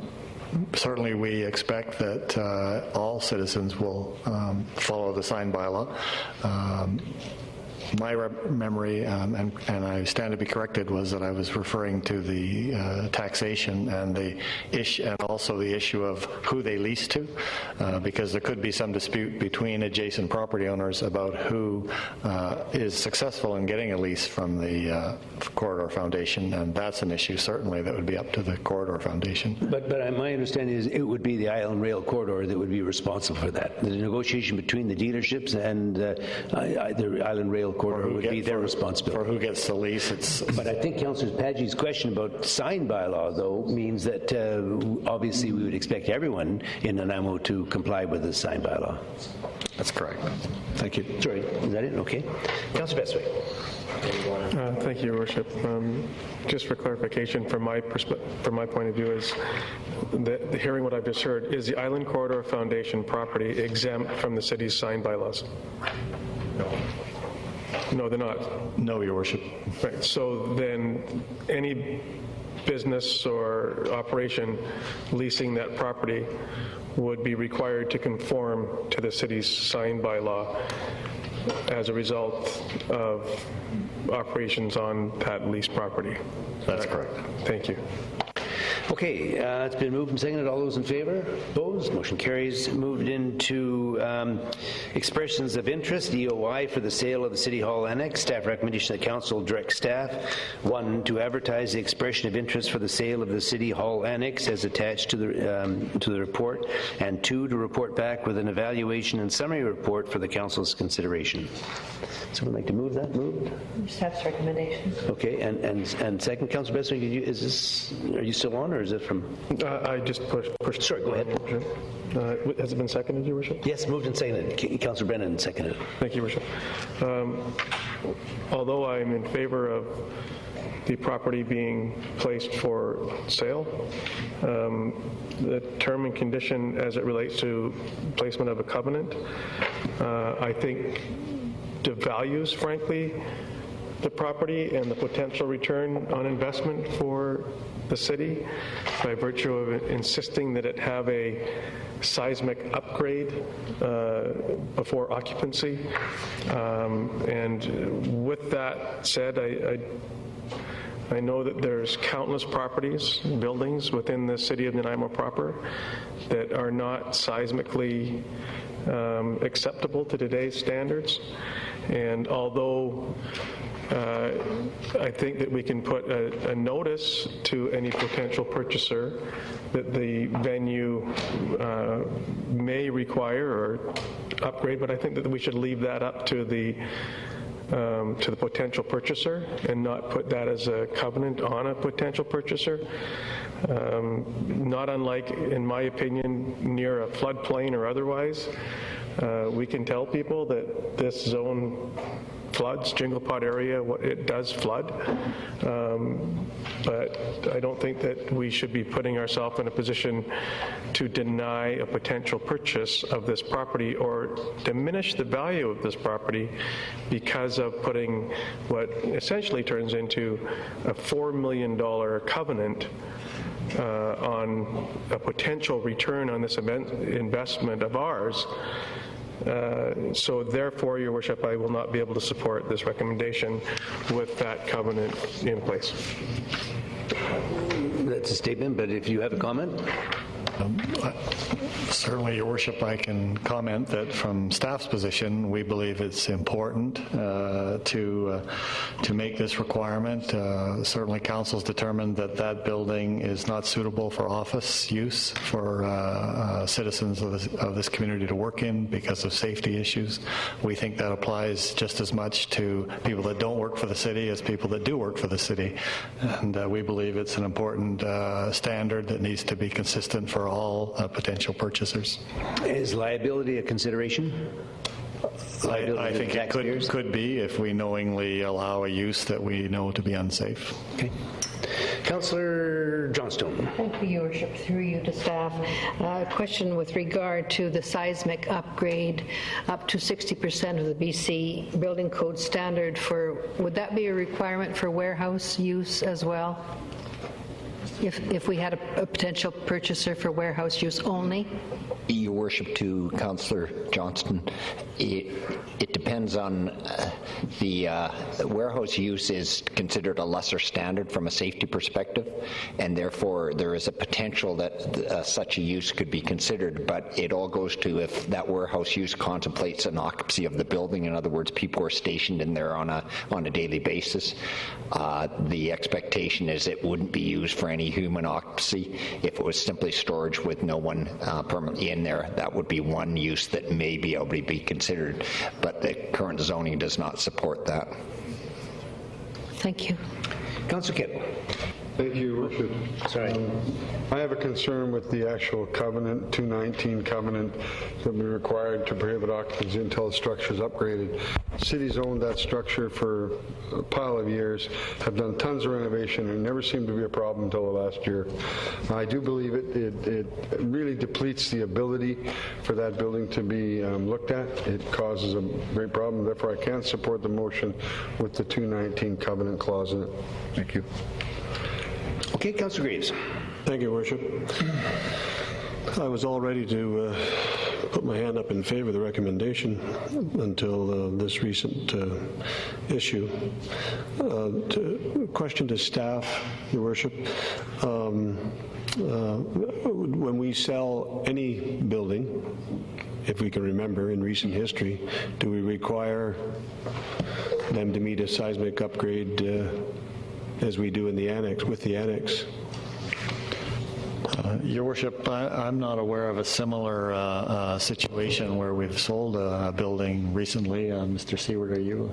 Yes, I concur with that comment. Is the difference with this building opposed to any other buildings we sold? We've had an engineer's study done on this building, and the engineer's report is that it has significant seismic problems.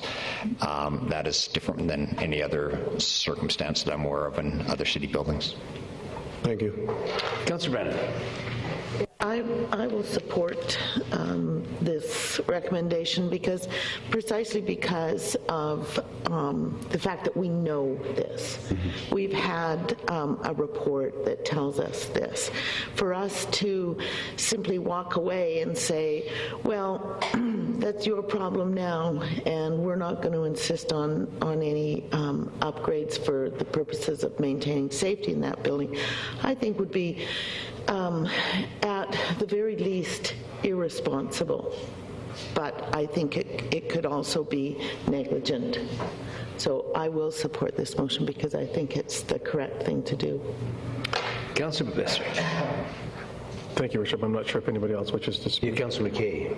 But as a first-time speaker, I'm quite happy to default, and I'll speak after. Councillor McKay. Thank you, Worship. You know,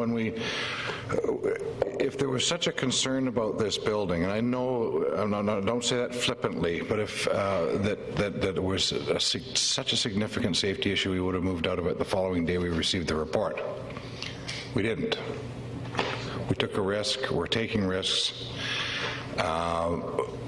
And I'm saying the building is built in 1937. It's not a new building by any stretch of the imagination. However, we've gone out and we've suggested that it's going to cost X number of dollars to repair that building. I would suggest that we would let a future owner make that determination relative to there may be other ways of doing it. He may want to partition that building. By putting this covenant on it, we've basically got a building that's worth nothing. By the time it's all the smoke clears, the building's got a value of about $3.5 million. It's got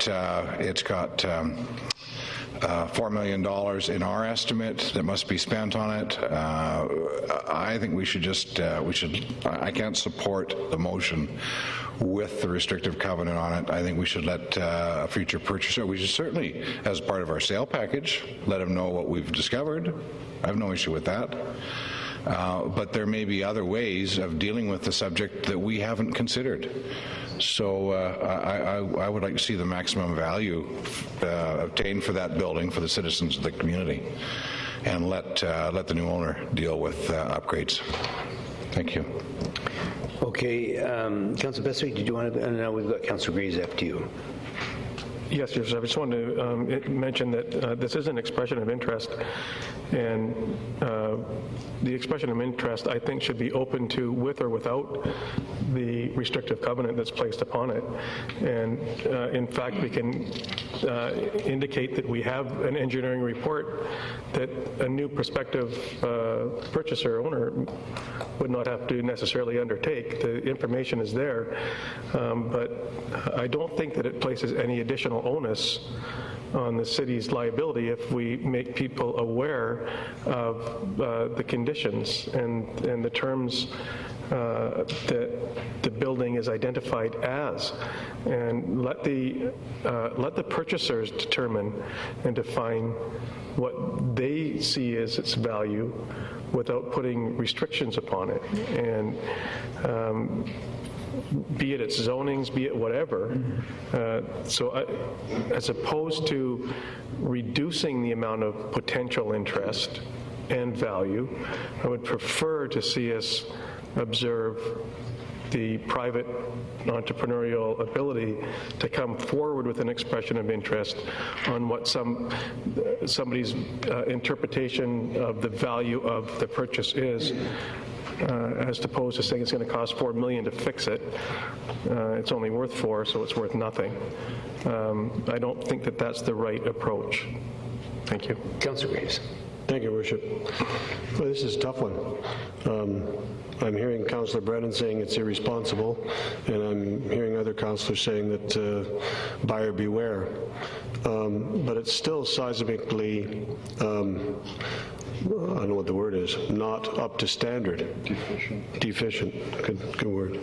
So I'm going to be supporting this recommendation. I just couldn't see selling this to somebody and then them not doing something with it, and it's irresponsible as far as I'm concerned. Okay, well, for my two bits, I will also be supporting it. I think it's a matter of what we're really saying is we know that there's some very serious deficiencies with this building, but let's not tell anyone.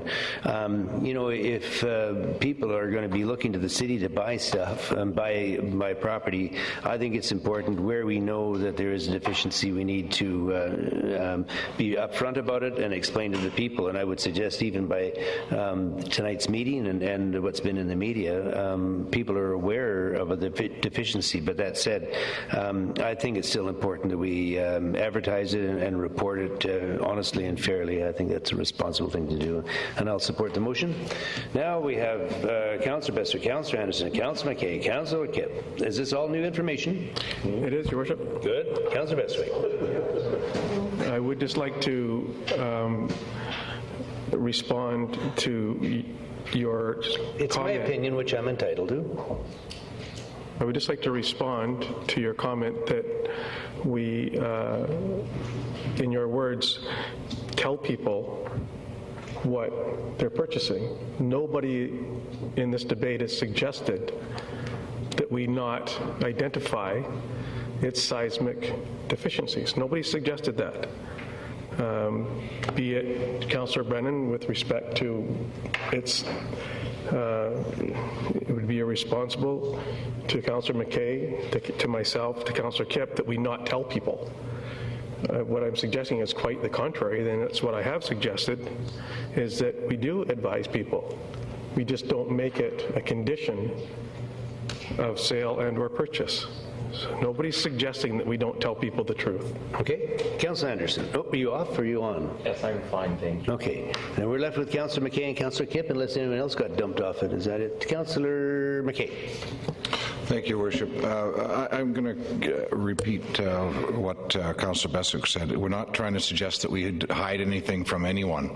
What we're suggesting is that the building is currently, right now, valued at about $3.5 million. If we force someone with this restrictive covenant to make that investment, then we're looking at a building that, in fact, is going to be worth less than nothing. And I just don't believe that that's responsible. If we start this process, we've got 49 buildings we're going to be reviewing seismically over the next year. And if we were to put the same restrictive covenant on every single one of those buildings, by the way we've determined we want it done, then every building the city owns is going to be worth nothing.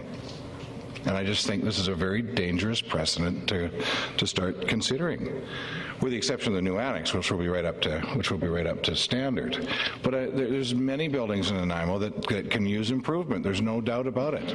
But I believe that we should let the ingenuity of the building sector buy this building and do with full knowledge of its deficiencies and carry on. Okay, Councillor Kipp. Thank you, Your Worship. The other buildings we have, we constantly rent them out. They don't seem to be a problem. We put kids in them. We have daycare programs, and it's never been that big of a concern, although this building is a post and beam structure and has for a long time. I go back to my long-time complaint that staff hasn't kept this building up when they changed it, and it's really disappointed me all along. It was $4 million to fix it not long ago was what we were told, and $2 million to move everybody, but we built a $16 million building instead. I'm really concerned where this precedent goes with this specific building. I believe we need to leave it open for entrepreneurial enterprise. We need to disclose, like anything, we probably need to disclose that there is asbestos in the building, that there's bad wiring, that it's on a poor foundation, and that, but we have to disclose that, and people can make their decision. We're really setting this building to be torn down, and that was one of the original things that came out, tear this building down, tear this building down. It's like this is steered in that direction. So I cannot support the way the seismic covenant is put in place. Okay, Councillor Anderson. Thank you, Mr. Chair. Unlike Councillor Kip, I'm not going to blame staff on this one. I think that we have an amazing staff here who does a lot of great work, and I'm not going to blame them for the standard of this building. But what I do have to say about this is that I don't think that we should have a restrictive covenant on it. I think that we should leave it out to free enterprise to decide what happens with this building. There's a report that clearly says that there are deficiencies which need to be met, and for the city to be going out and saying this building's worth $3.5 million and you need to pay excess of $4 million, which makes it absolutely worthless. What we end up doing is we end up having more places like outside the conference center where the hotel's supposed to be built. It's almost like going to a car dealership and them saying, oh, well, I can't sell you a car because you might be in a car accident. I take the responsibility myself as purchasing a car knowing that one day I might be in a car accident. Hopefully not, though. So I will be voting against it. I think we need to leave it to free enterprise to make the decision. When a buyer goes out and says that they want to buy the annex, they know that there are deficiencies with it, and that's their decision to make that. Okay, maybe I can just ask staff a quick question on this thing. This covenant that is creating the issue here, or an issue here, was this a staff initiative and decision, or was this the result of a recommendation from legal counsel?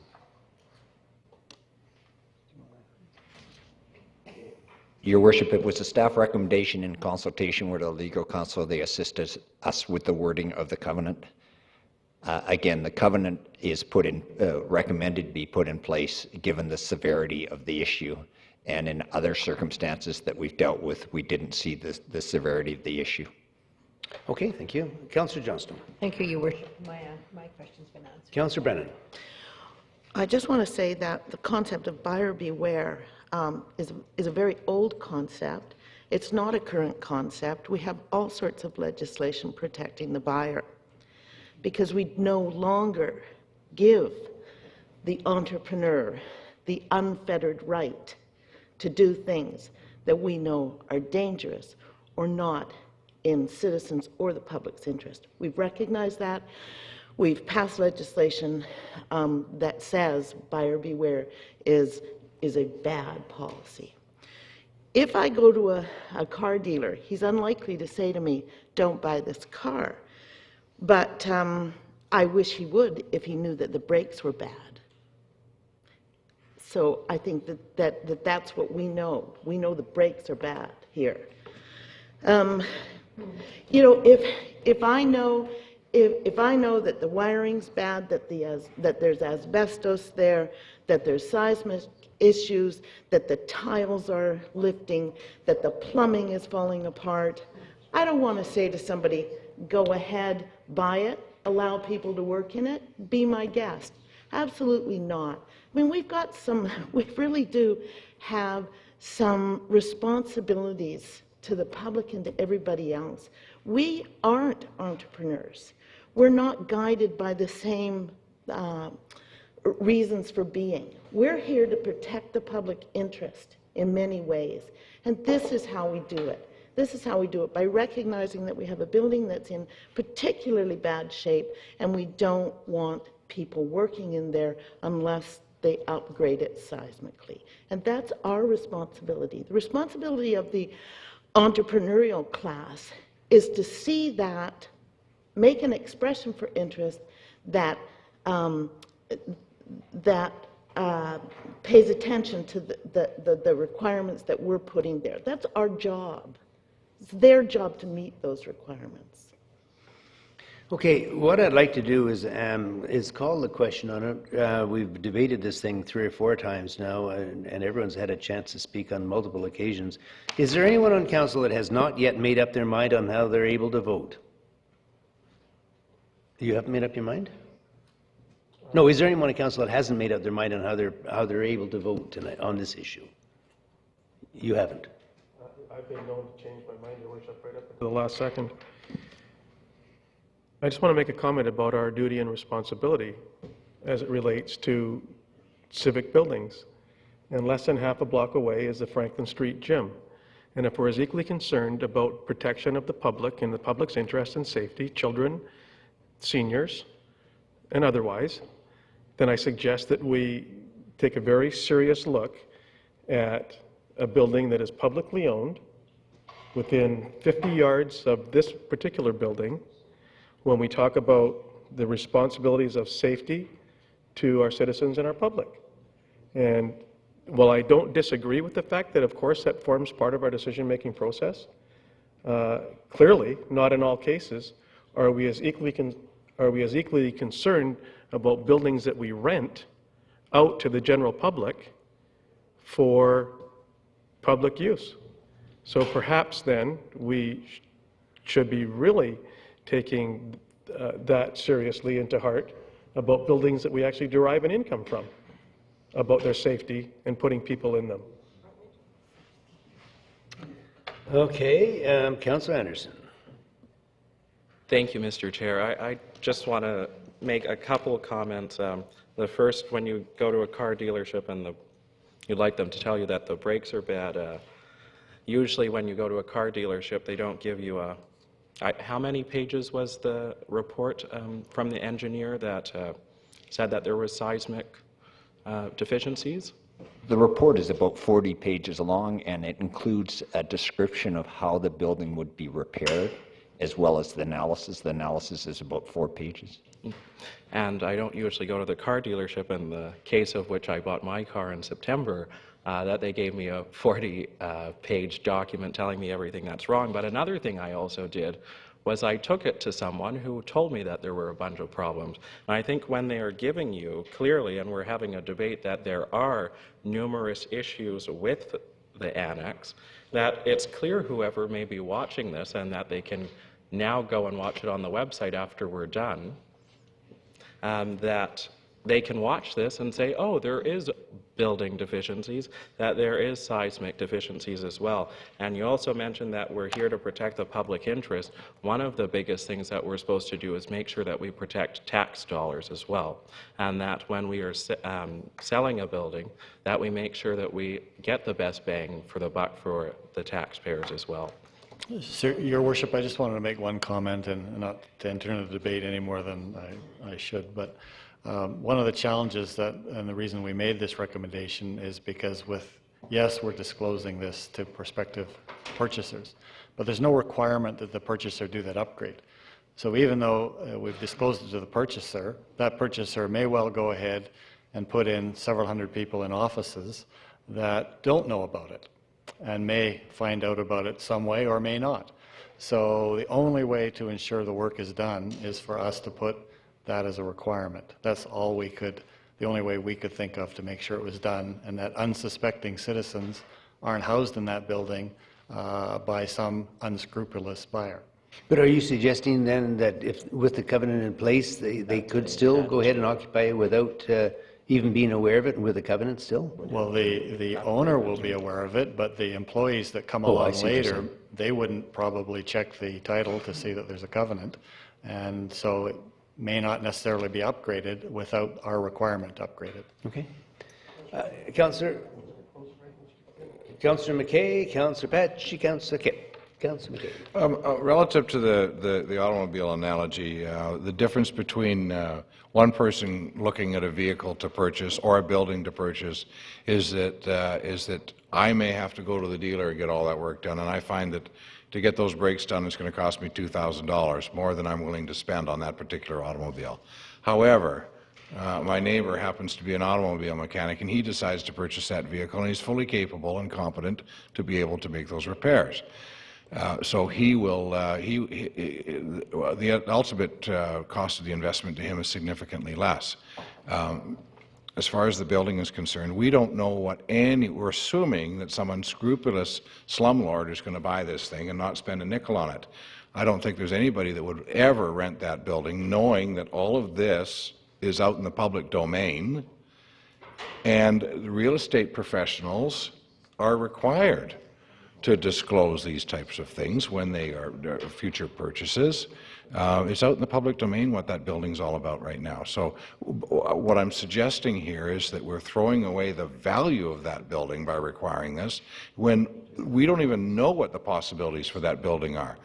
There may very well be people in this room right now who are looking at that building and thinking about ultimate possibilities that would make some sense, that don't make any sense if you were to have to tear it down. And I'm saying that we're going to $3.5 million building that we're virtually causing to be worthless if we go ahead with this covenant.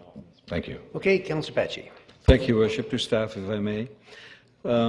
Could you maybe talk a little bit more about the legal advice that we got? Did it specify what would happen if we did not have this covenant in? Your Worship, our lawyer did not advise us to put the covenant in place, plain and simple.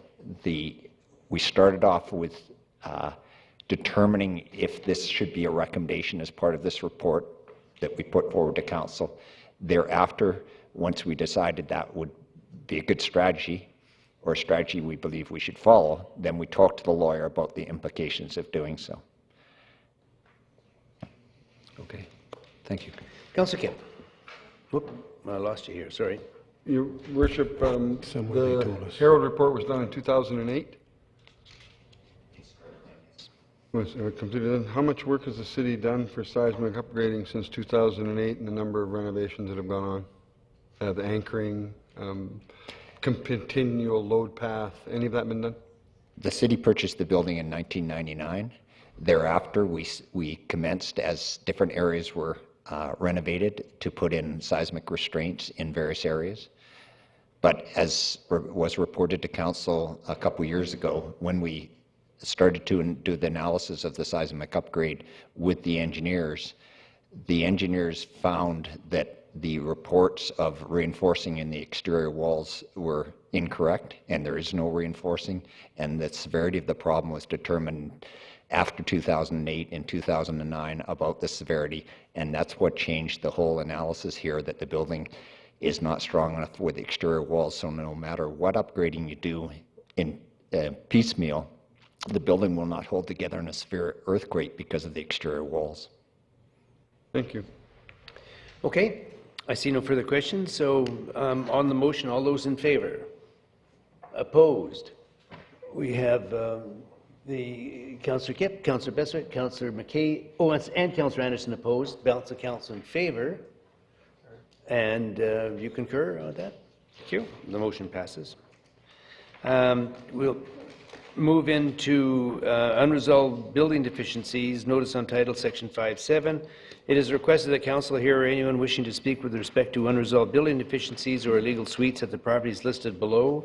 Staff recommendation of council by resolution instruct the manager of legislative services to file a bylaw contravention notice respecting the properties listed below at the Land Title and Survey Authority of British Columbia under section 5.7 of the Community Charter. First property is 5835 Tweedsmuir Crescent. Illegal construction, alter single-family dwelling to include a secondary suite. Is there anyone in attendance that would like to speak to matters related to 5835 Tweedsmuir Crescent? The second property is 1644 Chickadee Crescent. Illegal construction, finished basement to include a secondary suite. Is there anyone in attendance that would like to speak to matters related to 1644 Chickadee Crescent? And the third and final is 1542 Knight Court Road, illegal construction, finished basement to include a secondary suite. Is there anyone in attendance that would like to speak to matters related to 1542 Knight Court Road? Hearing none, if somebody would like. Thank you. Second, all those in favor? Opposed? Motion carries. Dealing now with the RCMP contract renewal, staff recommendation of council: 1, ratify the Nanaimo Municipal Police Unit Agreement dated 2012 April 1, and 2, authorize staff to execute the new Municipal Police Unit Agreement with the province, a copy of which is attached to the report as Appendix A. Staff's recommendation. Moved and seconded. Discussion? Councillor Kemp. I just want to know that when we lift our hand on this one, it's a 20-year contract, $20 million a year, a $400 million vote. lot of money, but I believe that the RCMP give us good value. Okay, I see no further questions. All those in favor? Opposed? Motion carries. Move into, Corporate Services 2011 annual. Oh, I'm sorry, that was brought forward. I beg your pardon. Sorry. And thank you for that. Community Services, Bevan Park Master Plan update. Staff recommendation that Council 1, support the process to update the master plan for Bevan Park, and 2, include the master plan for Bevan Park in the financial plan for 2013. 1 and 2? 1 and 2. Okay, and second, 1 and 2. Discussion, Councillor Bestwick. Thank you, Your Worship. I would just like to ask that when we do undertake to, well, on the assumption that we move forward,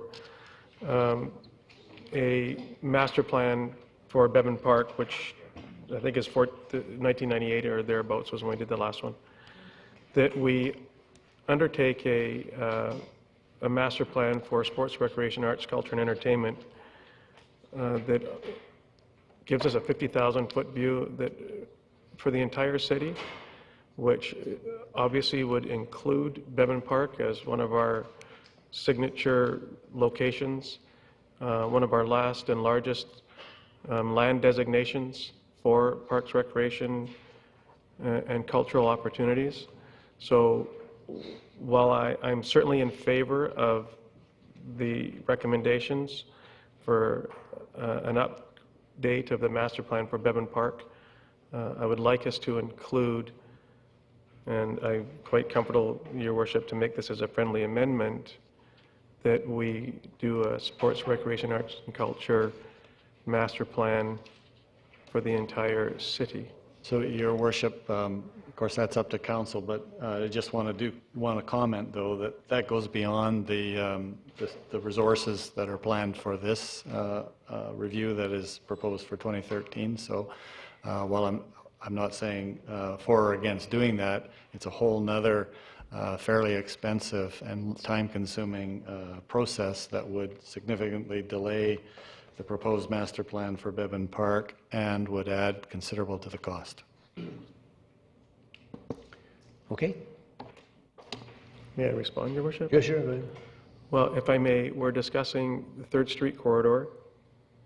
We're discussing school board city joint use. We're discussing the Rotary Bowl. We're discussing Wall Street, Caledonia Park, Curling Club, parks, etc. And without a direction for our entire sports and recreation intentions or vision for the next 25 years, I think that the expense or the cost may be considerably more significant in the future if we don't undertake a complete review, not just this site. So not just this siting. If this is a commencement or a beginning, and it's done in phases, so as not to impact our budget allocations for 2013 for the Bevan Park Master Plan, then so be it. But we have been in very serious, if you will, discussions. Councillor Patchy is on the School District 68 joint use. We've been discussing Caledonia Park for some time. We've been discussing Rotary Bowl for some time. And we're discussing Bevan Park for some time.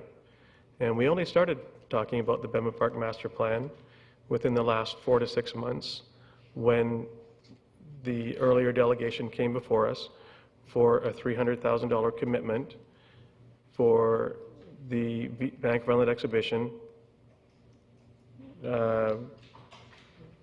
building. And then we chose, as a council, to do a master plan for the Bevan Park to ensure we don't, because we only get property once. We don't get it twice. And so with our growth since 1998, with our anticipated growth where it's going, then I would like to ensure that we're viewing our entire sports, entertainment, recreation, cultural offerings within this master plan. if Bevan Park is the only place that the council feels that we need to examine, then fair enough. You know, I just might say that I think it's, and your point's taken on that one, Councillor Vestbeck, but the only concern I've got is the master plan, I think, for Bevan Park is somewhat time sensitive, and I think we heard the delegation earlier from the Vancouver Island Exhibition Board mention that the buildings are in a desperate state, and I think we were trying to give them an indication we would give them an early answer, and I think isolating and giving preference to the Bevan Park master plan update before all the others are examined appeals to me, but that's my personal opinion. Councillor Greaves. Thank you, Your Worship. Although I agree with Councillor Bestwick's thoughts, it certainly wouldn't be a friendly amendment. I think we would need a whole new motion or a whole new staff recommendation, and it just wouldn't fit in what we're dealing with right now. Councillor Brennan. Yeah, I agree with Councillor Greaves. I think that it would change the whole intent of this motion. I think that we had the delegation in front of us tonight. We reiterated some promises made that we were going to review the master plan or make a master plan for Bevan Park. I think we need to follow through on that. And if council decides that they want a master plan for all sports, rec and entertainment, then we'll do that. But I think this really has a priority at this point that we want to complete this piece. So I'm going to support this motion. Okay, I see no further questions on it. So the motion on the floor is to accept the Bevan Park Master Plan Update, points 1 and 2. All those in favor? Opposed? Motion carries. Did you shoot me, or what was that? Was it? Threw a pen at you. Oh, just vote without throwing things. That information items only. Sorry. Oh. Go ahead. I wonder if I might add something before we move on. Sure. Relative to this issue, I would very much support Councillor Bestwick bringing that motion forward of an overall park strategy. Okay, but maybe he could give us a notice of motion at some point if he wishes to do so on that. Information. Move receive second commissioner. Okay, and is there a seconder? Did you say sure? Sure. Okay. All those in favor? Opposed? Any business arising from the information items? Okay, we'll go into reconsideration of bylaws to be moved by Councillor Kipp. Oh, please. The pause that refreshes. Zoning amendment bylaw 2011 number 4500.009 RA 283 to rezone 2171 Salmon Road from single dwelling residential R1 to duplex residential R4 in order to allow construction of 2 units on the lot be adopted. Seconder? Moved and seconded. No discussion. All those in favor? Opposed? Motion carries. Zoning amendment bylaw 2011 number 4500.010 RA 284 to rezone 5412 Jeevens Road from single dwelling residential R1 to duplex residential R4 in order to allow construction of 2 units on the lot be adopted. Seconder? Second. Is it moved and seconded? I see no discussion. All those in favor? Opposed? Motion carries. Over the page 9, the zoning amendment bylaw 2012 number 4500.012 to reinstate zoning regulations omitted in error when bylaw 4000 was replaced with bylaw 4500 to provide further clarification to existing regulations or definitions and to correct minor typographical errors be adopted. Moved and seconded. All those in favor? Opposed? Motion carries. The zoning amendment bylaw 2012 number 4500.015 RA 275 to rezone 563rd Street from single dwelling residential R1 to mixed use corridor 2, and single dwelling residential small lot R2 to allow subdivision of the land and development of mixed use and multifamily buildings as well as single family small lots pass third reading. Seconded. I see no discussion. All those in favor? Opposed? Yes. You yawning or expressing an opinion here? No, yes. Oh. Good, thank you.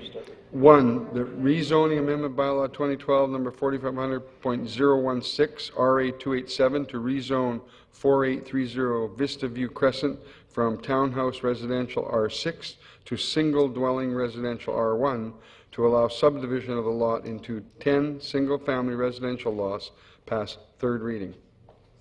Moved and seconded. I see no discussion. All those in favor? Opposed? Motion carries. That zoning amendment bylaw number 2012 bylaw 2012 number 4500.016 be adopted.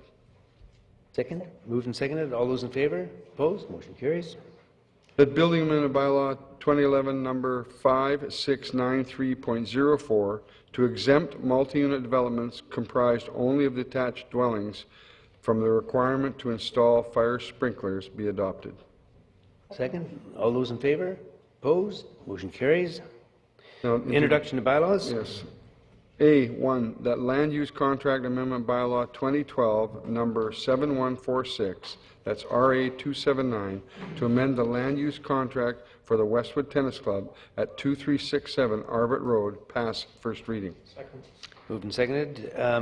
Councillor Pachi. Thank you, Your Worship. I just do want to speak to this motion, and I'll be in favor on it, and I want to just explain why I am. I do have the greatest respect for Sister Mary Ann and the Benedictine sisters. I know that they are going to be, they have been over the last 20 years, very good neighbors with the Westwood Tennis Club.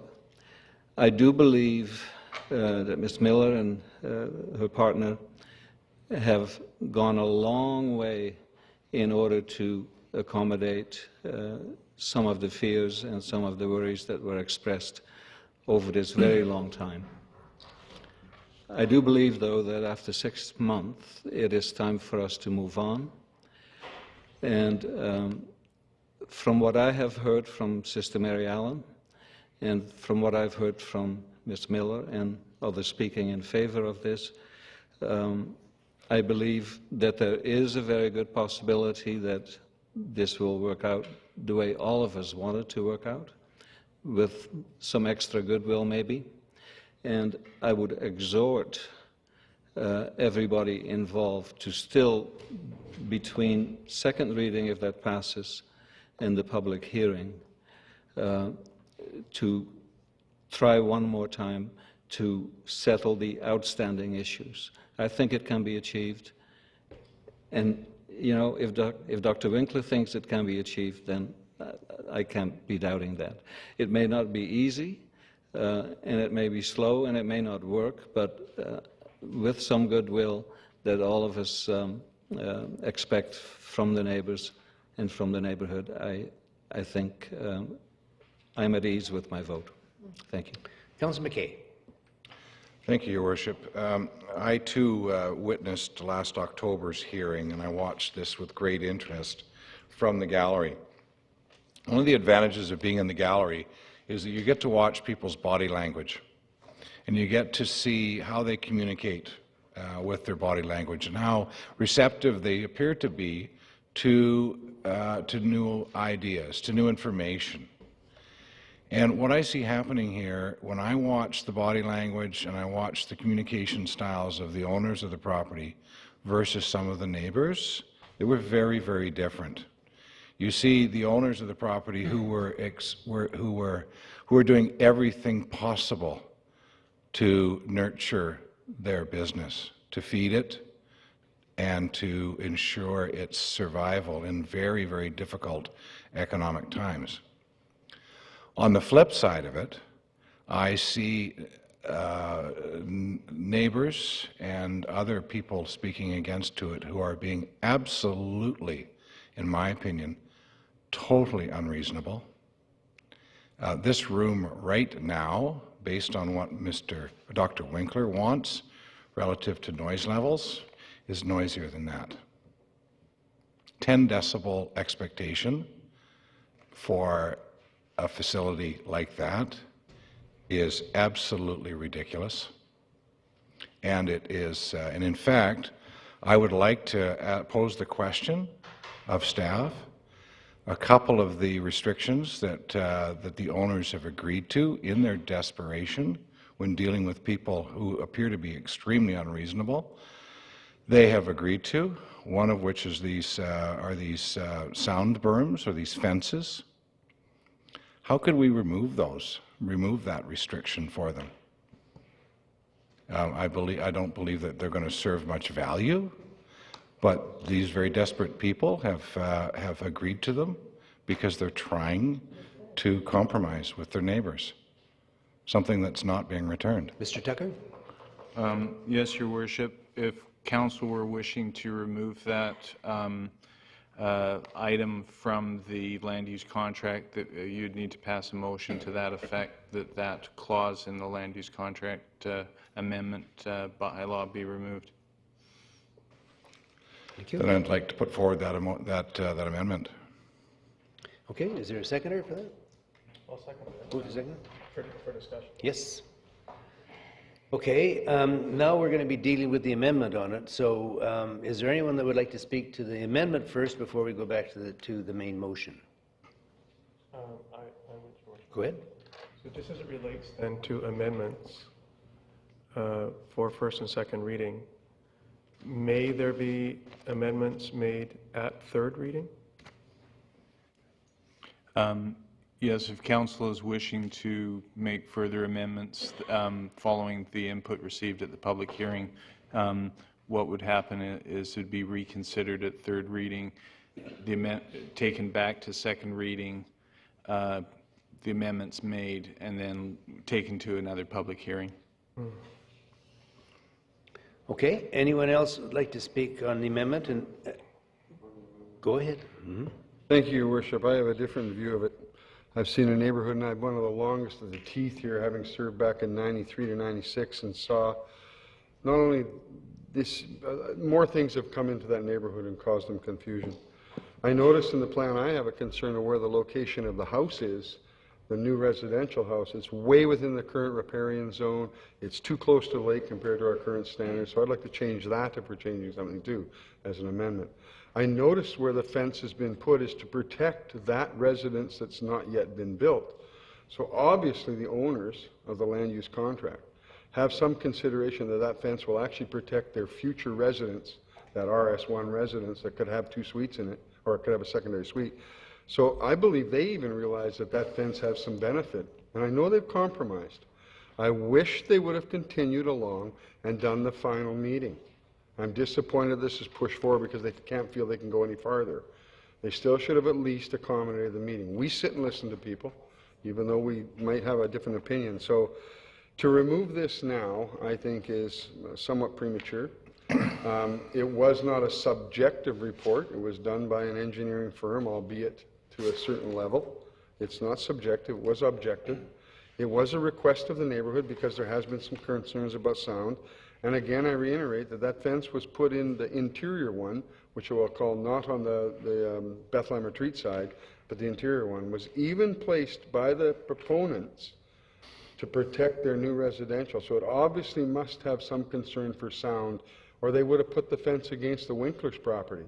So I believe the fences are, one, a compromise from the owners to try and facilitate some of the bad blood that I've sensed over the 20 years of dealing with the area of Westwood Lake. And so I believe by taking that out, so I can't support taking that fence out now after it's been one of the sound things, was one of the biggest issues to start with when I look into the report. So I can't support the motion to remove the fencing. Okay, what I was going to ask council to do if they could, I'm just going to clear the queue because we got a whole bunch of it. Now, people wanting to speak on the amendment to remove the fence, if they'd like to put their names back on again, and then we can go through it in sequence. Councillor Brennan. Yeah, I'm not going to support the amendment. The proponent appeared before us this evening, did not ask for this. I don't know why we would interfere in an agreement that has been made, negotiated, mediated, I suppose, by our staff. So I can't support that. I'm sure it has some value, and so I can't support just removing it on our own whim. Okay, Councillor Graves. Thank you, Worship. I agree with Councillor Brennan on that. I don't want this to go off the rails. I think I feel really sorry for the owners of the tennis club because they've compromised over and over again. And this is the compromise. It's negotiated. I know there are still some outstanding things that have to be discussed, but I would like this to move ahead. I really, I understand the benefit of those fences, but it's really going to make a mess of the property. But I won't be supporting the amendment. Councillor Bestwick. Thank you, Worship. May I just please ask staff, what material, what will the fence look like? Is there any examples that you could provide for me that I could visualize? It's a solid cedar fence, approximately 10 meters in length and approximately 2 meters high. 10 meters in length. 30 feet by 6 feet high. Yeah, 6 foot high cedar. Thank you for the translation. Thank you. Councillor Johnston. Thank you, Your Worship. I won't be supporting the amendment either, although I would like to. I believe that the owners of the property have acted in good faith to try and make amends and talk with the neighbors. And hopefully they can make it artistic in some way with rose arbors or something to make it look as part of the setting. No, so I can't support the amendment, sorry. Okay, for my part, I won't be able to support it either, but I certainly understand the feelings that were expressed in bringing it forward. It's going to be a bit of an eyesore on the property, but I still feel that we're trying to find a happy medium here. This has been a problem that's been going on since the late 70s, and at some point we've got to get closure on it. And I think if this agreement has been acceptable to the owners to put that noise abating fence up, while I think it is an eyesore, I will support that and vote against the amendment. But I do say that I think I will be supporting the bylaw, the original bylaw as it's before us. So on the motion to, maybe Ms. Harrison, I might get you to read it so we can phrase it correctly. The motion on the floor is to amend the bylaw as presented to remove the requirement for the soundproof barriers. Okay, and it was seconded, was it on that? All those in favor? Nope, I'm not. All those in favor? Okay, Councillor Anderson and Councillor McKay in favor. The opposed? And I am opposed. And the balance of council is in favor, so is opposed, I'm sorry. So the motion fails. Now we're back to the original one. And yes, would you reread it? 2012 number 7146 RA 279 to amend the land use contract for the Westwood Tennis Club at 2367 Arbor Road, pass first reading. Okay, it's been moved and seconded. All those in favor? Oh, you're still on. Sorry, I thought this was the. Go ahead. So, Councillor Johnston first. Yes, thank you, Your Worship. I'll be speaking in favor of these bylaws changes tonight. I've had the good fortune over the past several years to work with Ms. Miller on the various BC Games. I know her to be a very courteous, very strong, very good neighbor and good fellow in the community. She's gone out over and above to help the health and leisure of the community, and certainly I have nothing but good to say about her and the way she manages her facility, so I'll certainly be supporting this. Councillor Brennan. I'm going to support the land use contract amendment. But what I'd like to say is that I think that the sisters too are good neighbors, and I believe they're people of good intent, and I'm convinced that they feel that they didn't get to have an opportunity to sit down with staff and talk about the final agreement that was created. So I would like to, I'm going to support it, but I'd like to see the staffs, prior to the public hearing, sit down with the neighbors, but in particular, the sisters, and explain the agreement, provide a copy of the proposed land use contract, and inform Bethlehem Center about how these concerns that arise out of the agreement will be addressed, i.e. enforcement, how we'll make sure that the rules are adhered to by the parties. Who's doing that? Go ahead. Well, Your Worship, certainly staff can meet with the neighbors. Without direction, though, our position Yes. is that this agreement is not changing, so it would just be communication. It wouldn't be any further negotiations or mediation. Yes, I understand that, but I think that they feel that they haven't had that last opportunity to sit down with staff and have it explained to them and why staff thinks it's a good deal. Maybe I could ask a question of staff myself. It's been, they've alluded earlier to Ted Swaby and Andrew Tucker and Toby Seward about the amount of staff time that's gone in to this in the last 6 months or since the last public hearing. And can you give me any idea of maybe the number of hours that this city has committed to this problem? It's gone on. I would say hundreds and hundreds. That's my guess too, hundreds and hundreds of hours. So at some point we need closure. We can't go on with this thing. So I think we should either support the motion and get on with it. So that's my position on it. So on the motion, all those in favor, opposed, motion carries. So now, Land use contract Yep. amendment bylaw 2012, number 7146, passed second reading.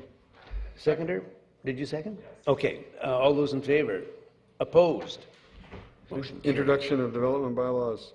That zoning amendment bylaw 2012, number 4500.017, to permit the temporary use of container yep. as an accessory use in select zones, passed first reading. And I will have a clause on a public hearing in June for the second part. Okay, Councillor, are you second? Okay, Councillor Bestwick. Yes, just a question to staff, please. Could you just please clarify for me what select zones Oh, sorry, no, that wasn't. Yes. specifically identifies, makes reference to? I was one ahead of myself. I read my notes. There's no June. Not June. What's that? Sorry, I thought there was a question. Having trouble with it Sorry, myself. I presented the question, sorry. Yeah, Your Worship, the select zones, in fact, are in all zones in the city because it's, the select zones each have certain time limits associated with them. So that's what we're trying to capture in that description. But in fact, containers could be located on a temporary basis in all zones. So if I just may have a follow-up to that, then, Your Worship, then containers are a permissible use in all zones, just for various lengths of time. That's correct. Yeah. Thank you. Okay, it's been moved and seconded. All those in favor? Opposed? Motion carries. That's zoning amendment bylaw number 2012, number 4500.017, passed second reading. Second. Moved and seconded. No discussion. All those in favor? Opposed? Motion carries. That was premature. Oh, were you opposed? Oh, I'm sorry. Were you opposed to the previous one as well? Am I going too fast, George? Ms. Harrison. I'm trying to get out of here by 11. How are we going to handle that? We have a man with good intentions and bad hand signals here. We can indicate opposition to both readings. Okay. Do you feel good about that? And so he's recorded as opposing both, I assume, here. That zoning amendment bylaw 2012, number 4500.018, to allow for the display of vehicles for sale within the railway corridor as an accessory use to an adjacent car dealership, passed first reading. Moved and seconded. All those in favor? Opposed? That Motion zoning carries. amendment bylaw number 2012, number 4500.018, passed second reading, going to a June public hearing. Moved and seconded. All those in favor? Opposed? And if staff could note that we would like to defer it in respect to the request made to June. Okay, sorry? No feedback? You've got it. Good, man. So what we're going to do now is move down. We're going to have to declare something very shortly, but we have number 19A. Am I correct on that? 19A, Councillor Anderson, notice of motion read, video recording of Finance Policy Committee of the Whole. At the regular meeting of Council held 2012, March 26, Councillor Anderson advised that he will be bringing forward the following motion for consideration at the regular meeting of Council to be held 2012, April 16th. Councillor Anderson, do you want to read your motion here? Yes, that Council directs staff to prepare a report on the implications of having the Finance Policy Committee of the Whole meetings while held in the Shaw Auditorium, video recorded for placement on the city's website. Is there a seconder? Second. Moved and seconded. Yes, I would like to talk too, sorry. Okay, we have Councillor Anderson. Go ahead. Just briefly, as we're getting close to the deadline here, is one of the things that was talked about a lot during the campaigns, and something that I'm fond of bringing up, is that we want more accountability and more transparency amongst our council, so that the public can have more information as to what happens at our meetings, such as what happened with the communications manager. I think that was something that should have been available to members of the public on the website, and I think that it's our responsibility, and information is the lifeblood of democracy, that we make sure that the public knows what we're doing, and that it's accessible to them at the times in which they wish, whether they are not able to make our Finance Policy Committee of the Whole meetings, but that they're able to watch them at other times. So I hope that the rest of Council will support this. Thank you. Councillor Brandon. Yeah, unfortunately, I'm not going to support this. I think that it isn't necessary. I've gone through a lot of the stuff that's been coming out on the strategic planning. I haven't seen anyone, no one's asked. I've had 2 emails asking for this. Nobody else. It's not come up at any of the consultations with the public that they want to see more council meetings on Shaw or on video. What I have heard is they want us to be more relevant. They want us to talk about the things that are important to them. They want us to get on with business, but they haven't said we just don't get enough of council. So I won't support it. Councillor Pachi. Thank you, Worship. Well, we're only asking for a report, and so I'm going to be supportive of the motion. Once we see what the implications and the costs are, then I'll make up my mind. Thank you. Okay. So it is just a report. I just want to confirm with staff that we won't be making a decision on this item. Is it simply getting the staff report back? We'll be preparing a report and presenting it back for council to decide at a future date. Okay. So on the motion now for the report, all those in favor? John. Sorry? John. Oh, you're back on again? Sorry. Okay. I thought it was the same one from before. Go ahead. Point of order, motion to proceed past 11 o'clock. Jim, I got 45 Well, we might seconds. just make it now if Councillor Brennan gives us a report. I got 45 seconds. I'm going to say this motion asks for the implications. It doesn't ask for the wisdom or the need. 2 different things. Well, we have now Councillor Anderson is going to. Mr. Chair, I think that when I mean implications, I think it also does include the things that you've just said as well. Your Worship, the political decision about the merits is not what we'll be reporting on. We'll be reporting on the technical implications and costs.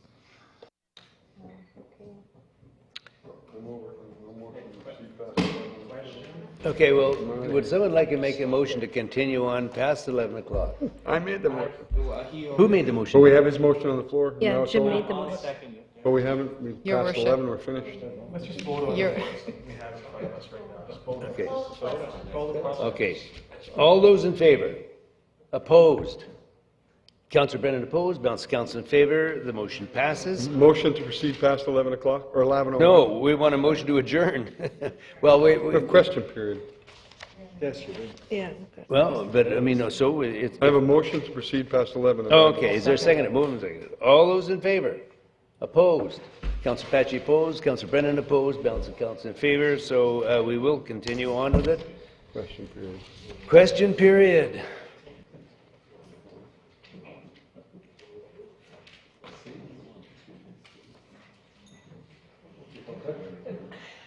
I don't think I have to tell you who I am.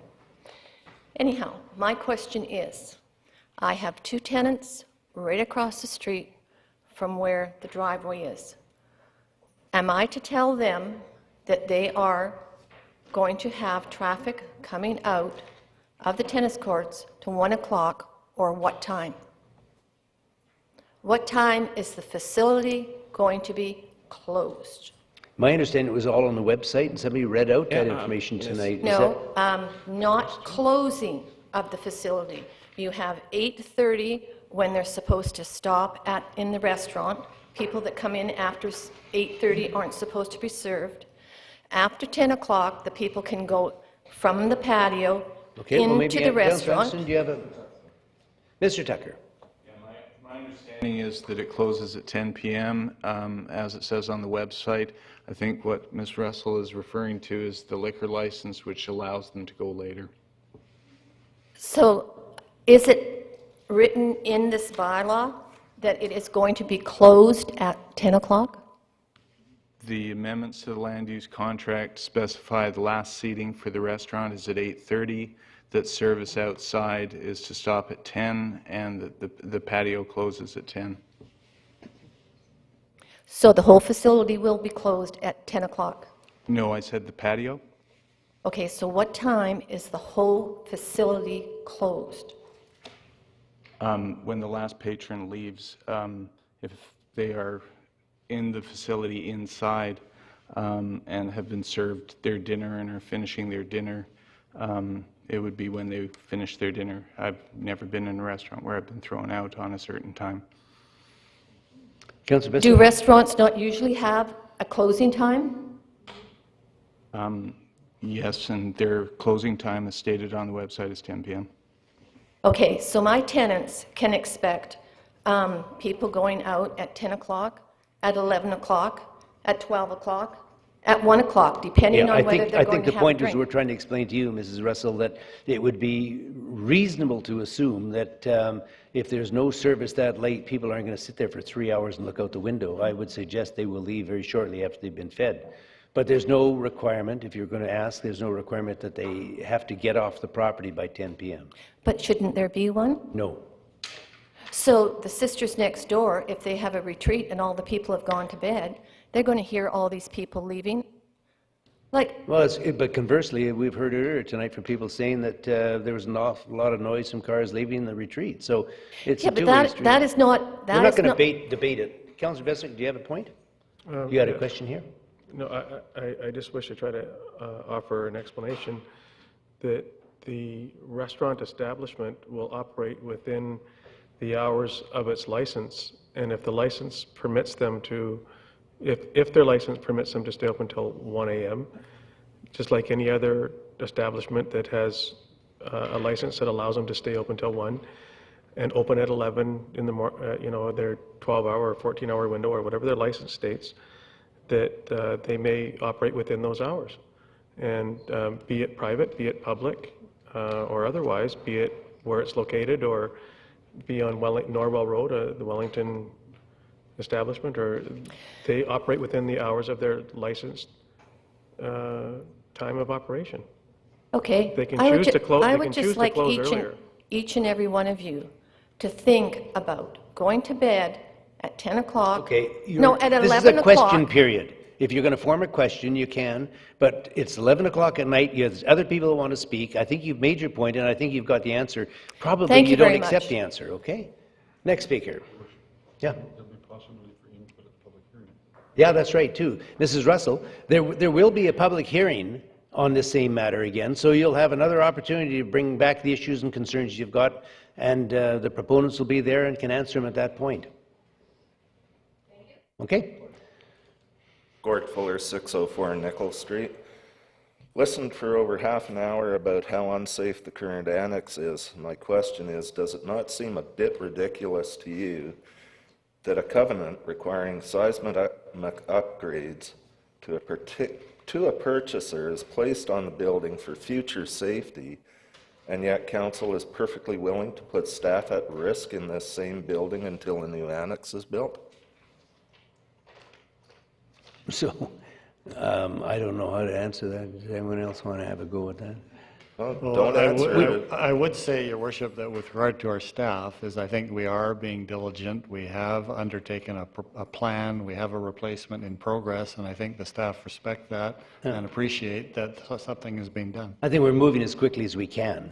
And yet you're still willing to put the current staff at risk. What do in you the same suggest we building. do otherwise? What's your point? There's What lots is of the alternative lots you're of empty suggesting? space here.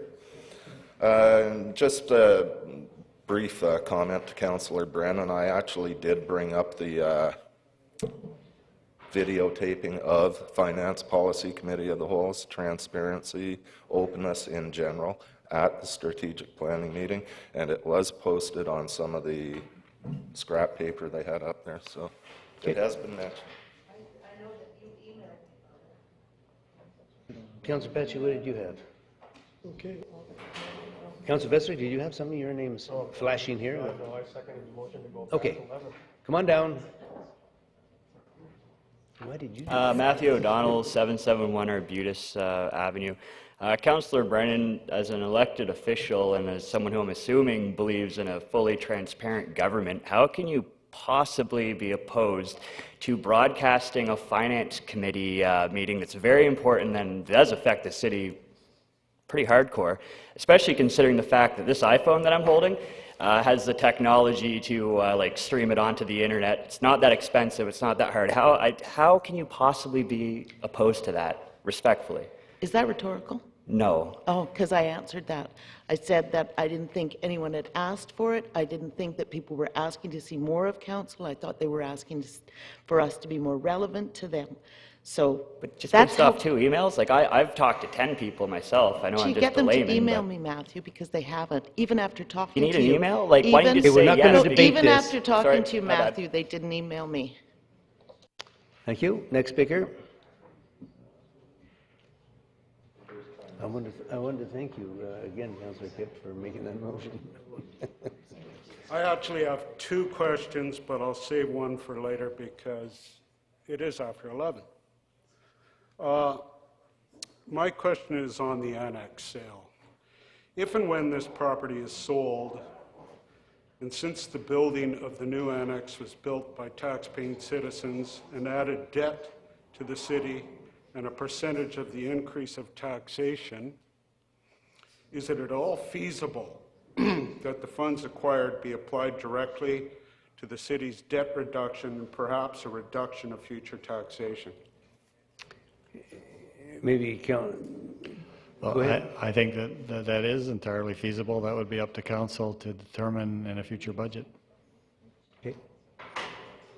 Then could I possibly ask council to bring this motion up at a future meeting, possibly when the annex is sold, the old annex?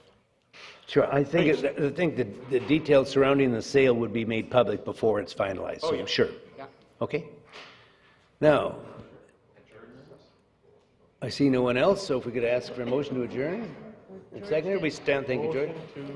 We stand adjourned. Thank you.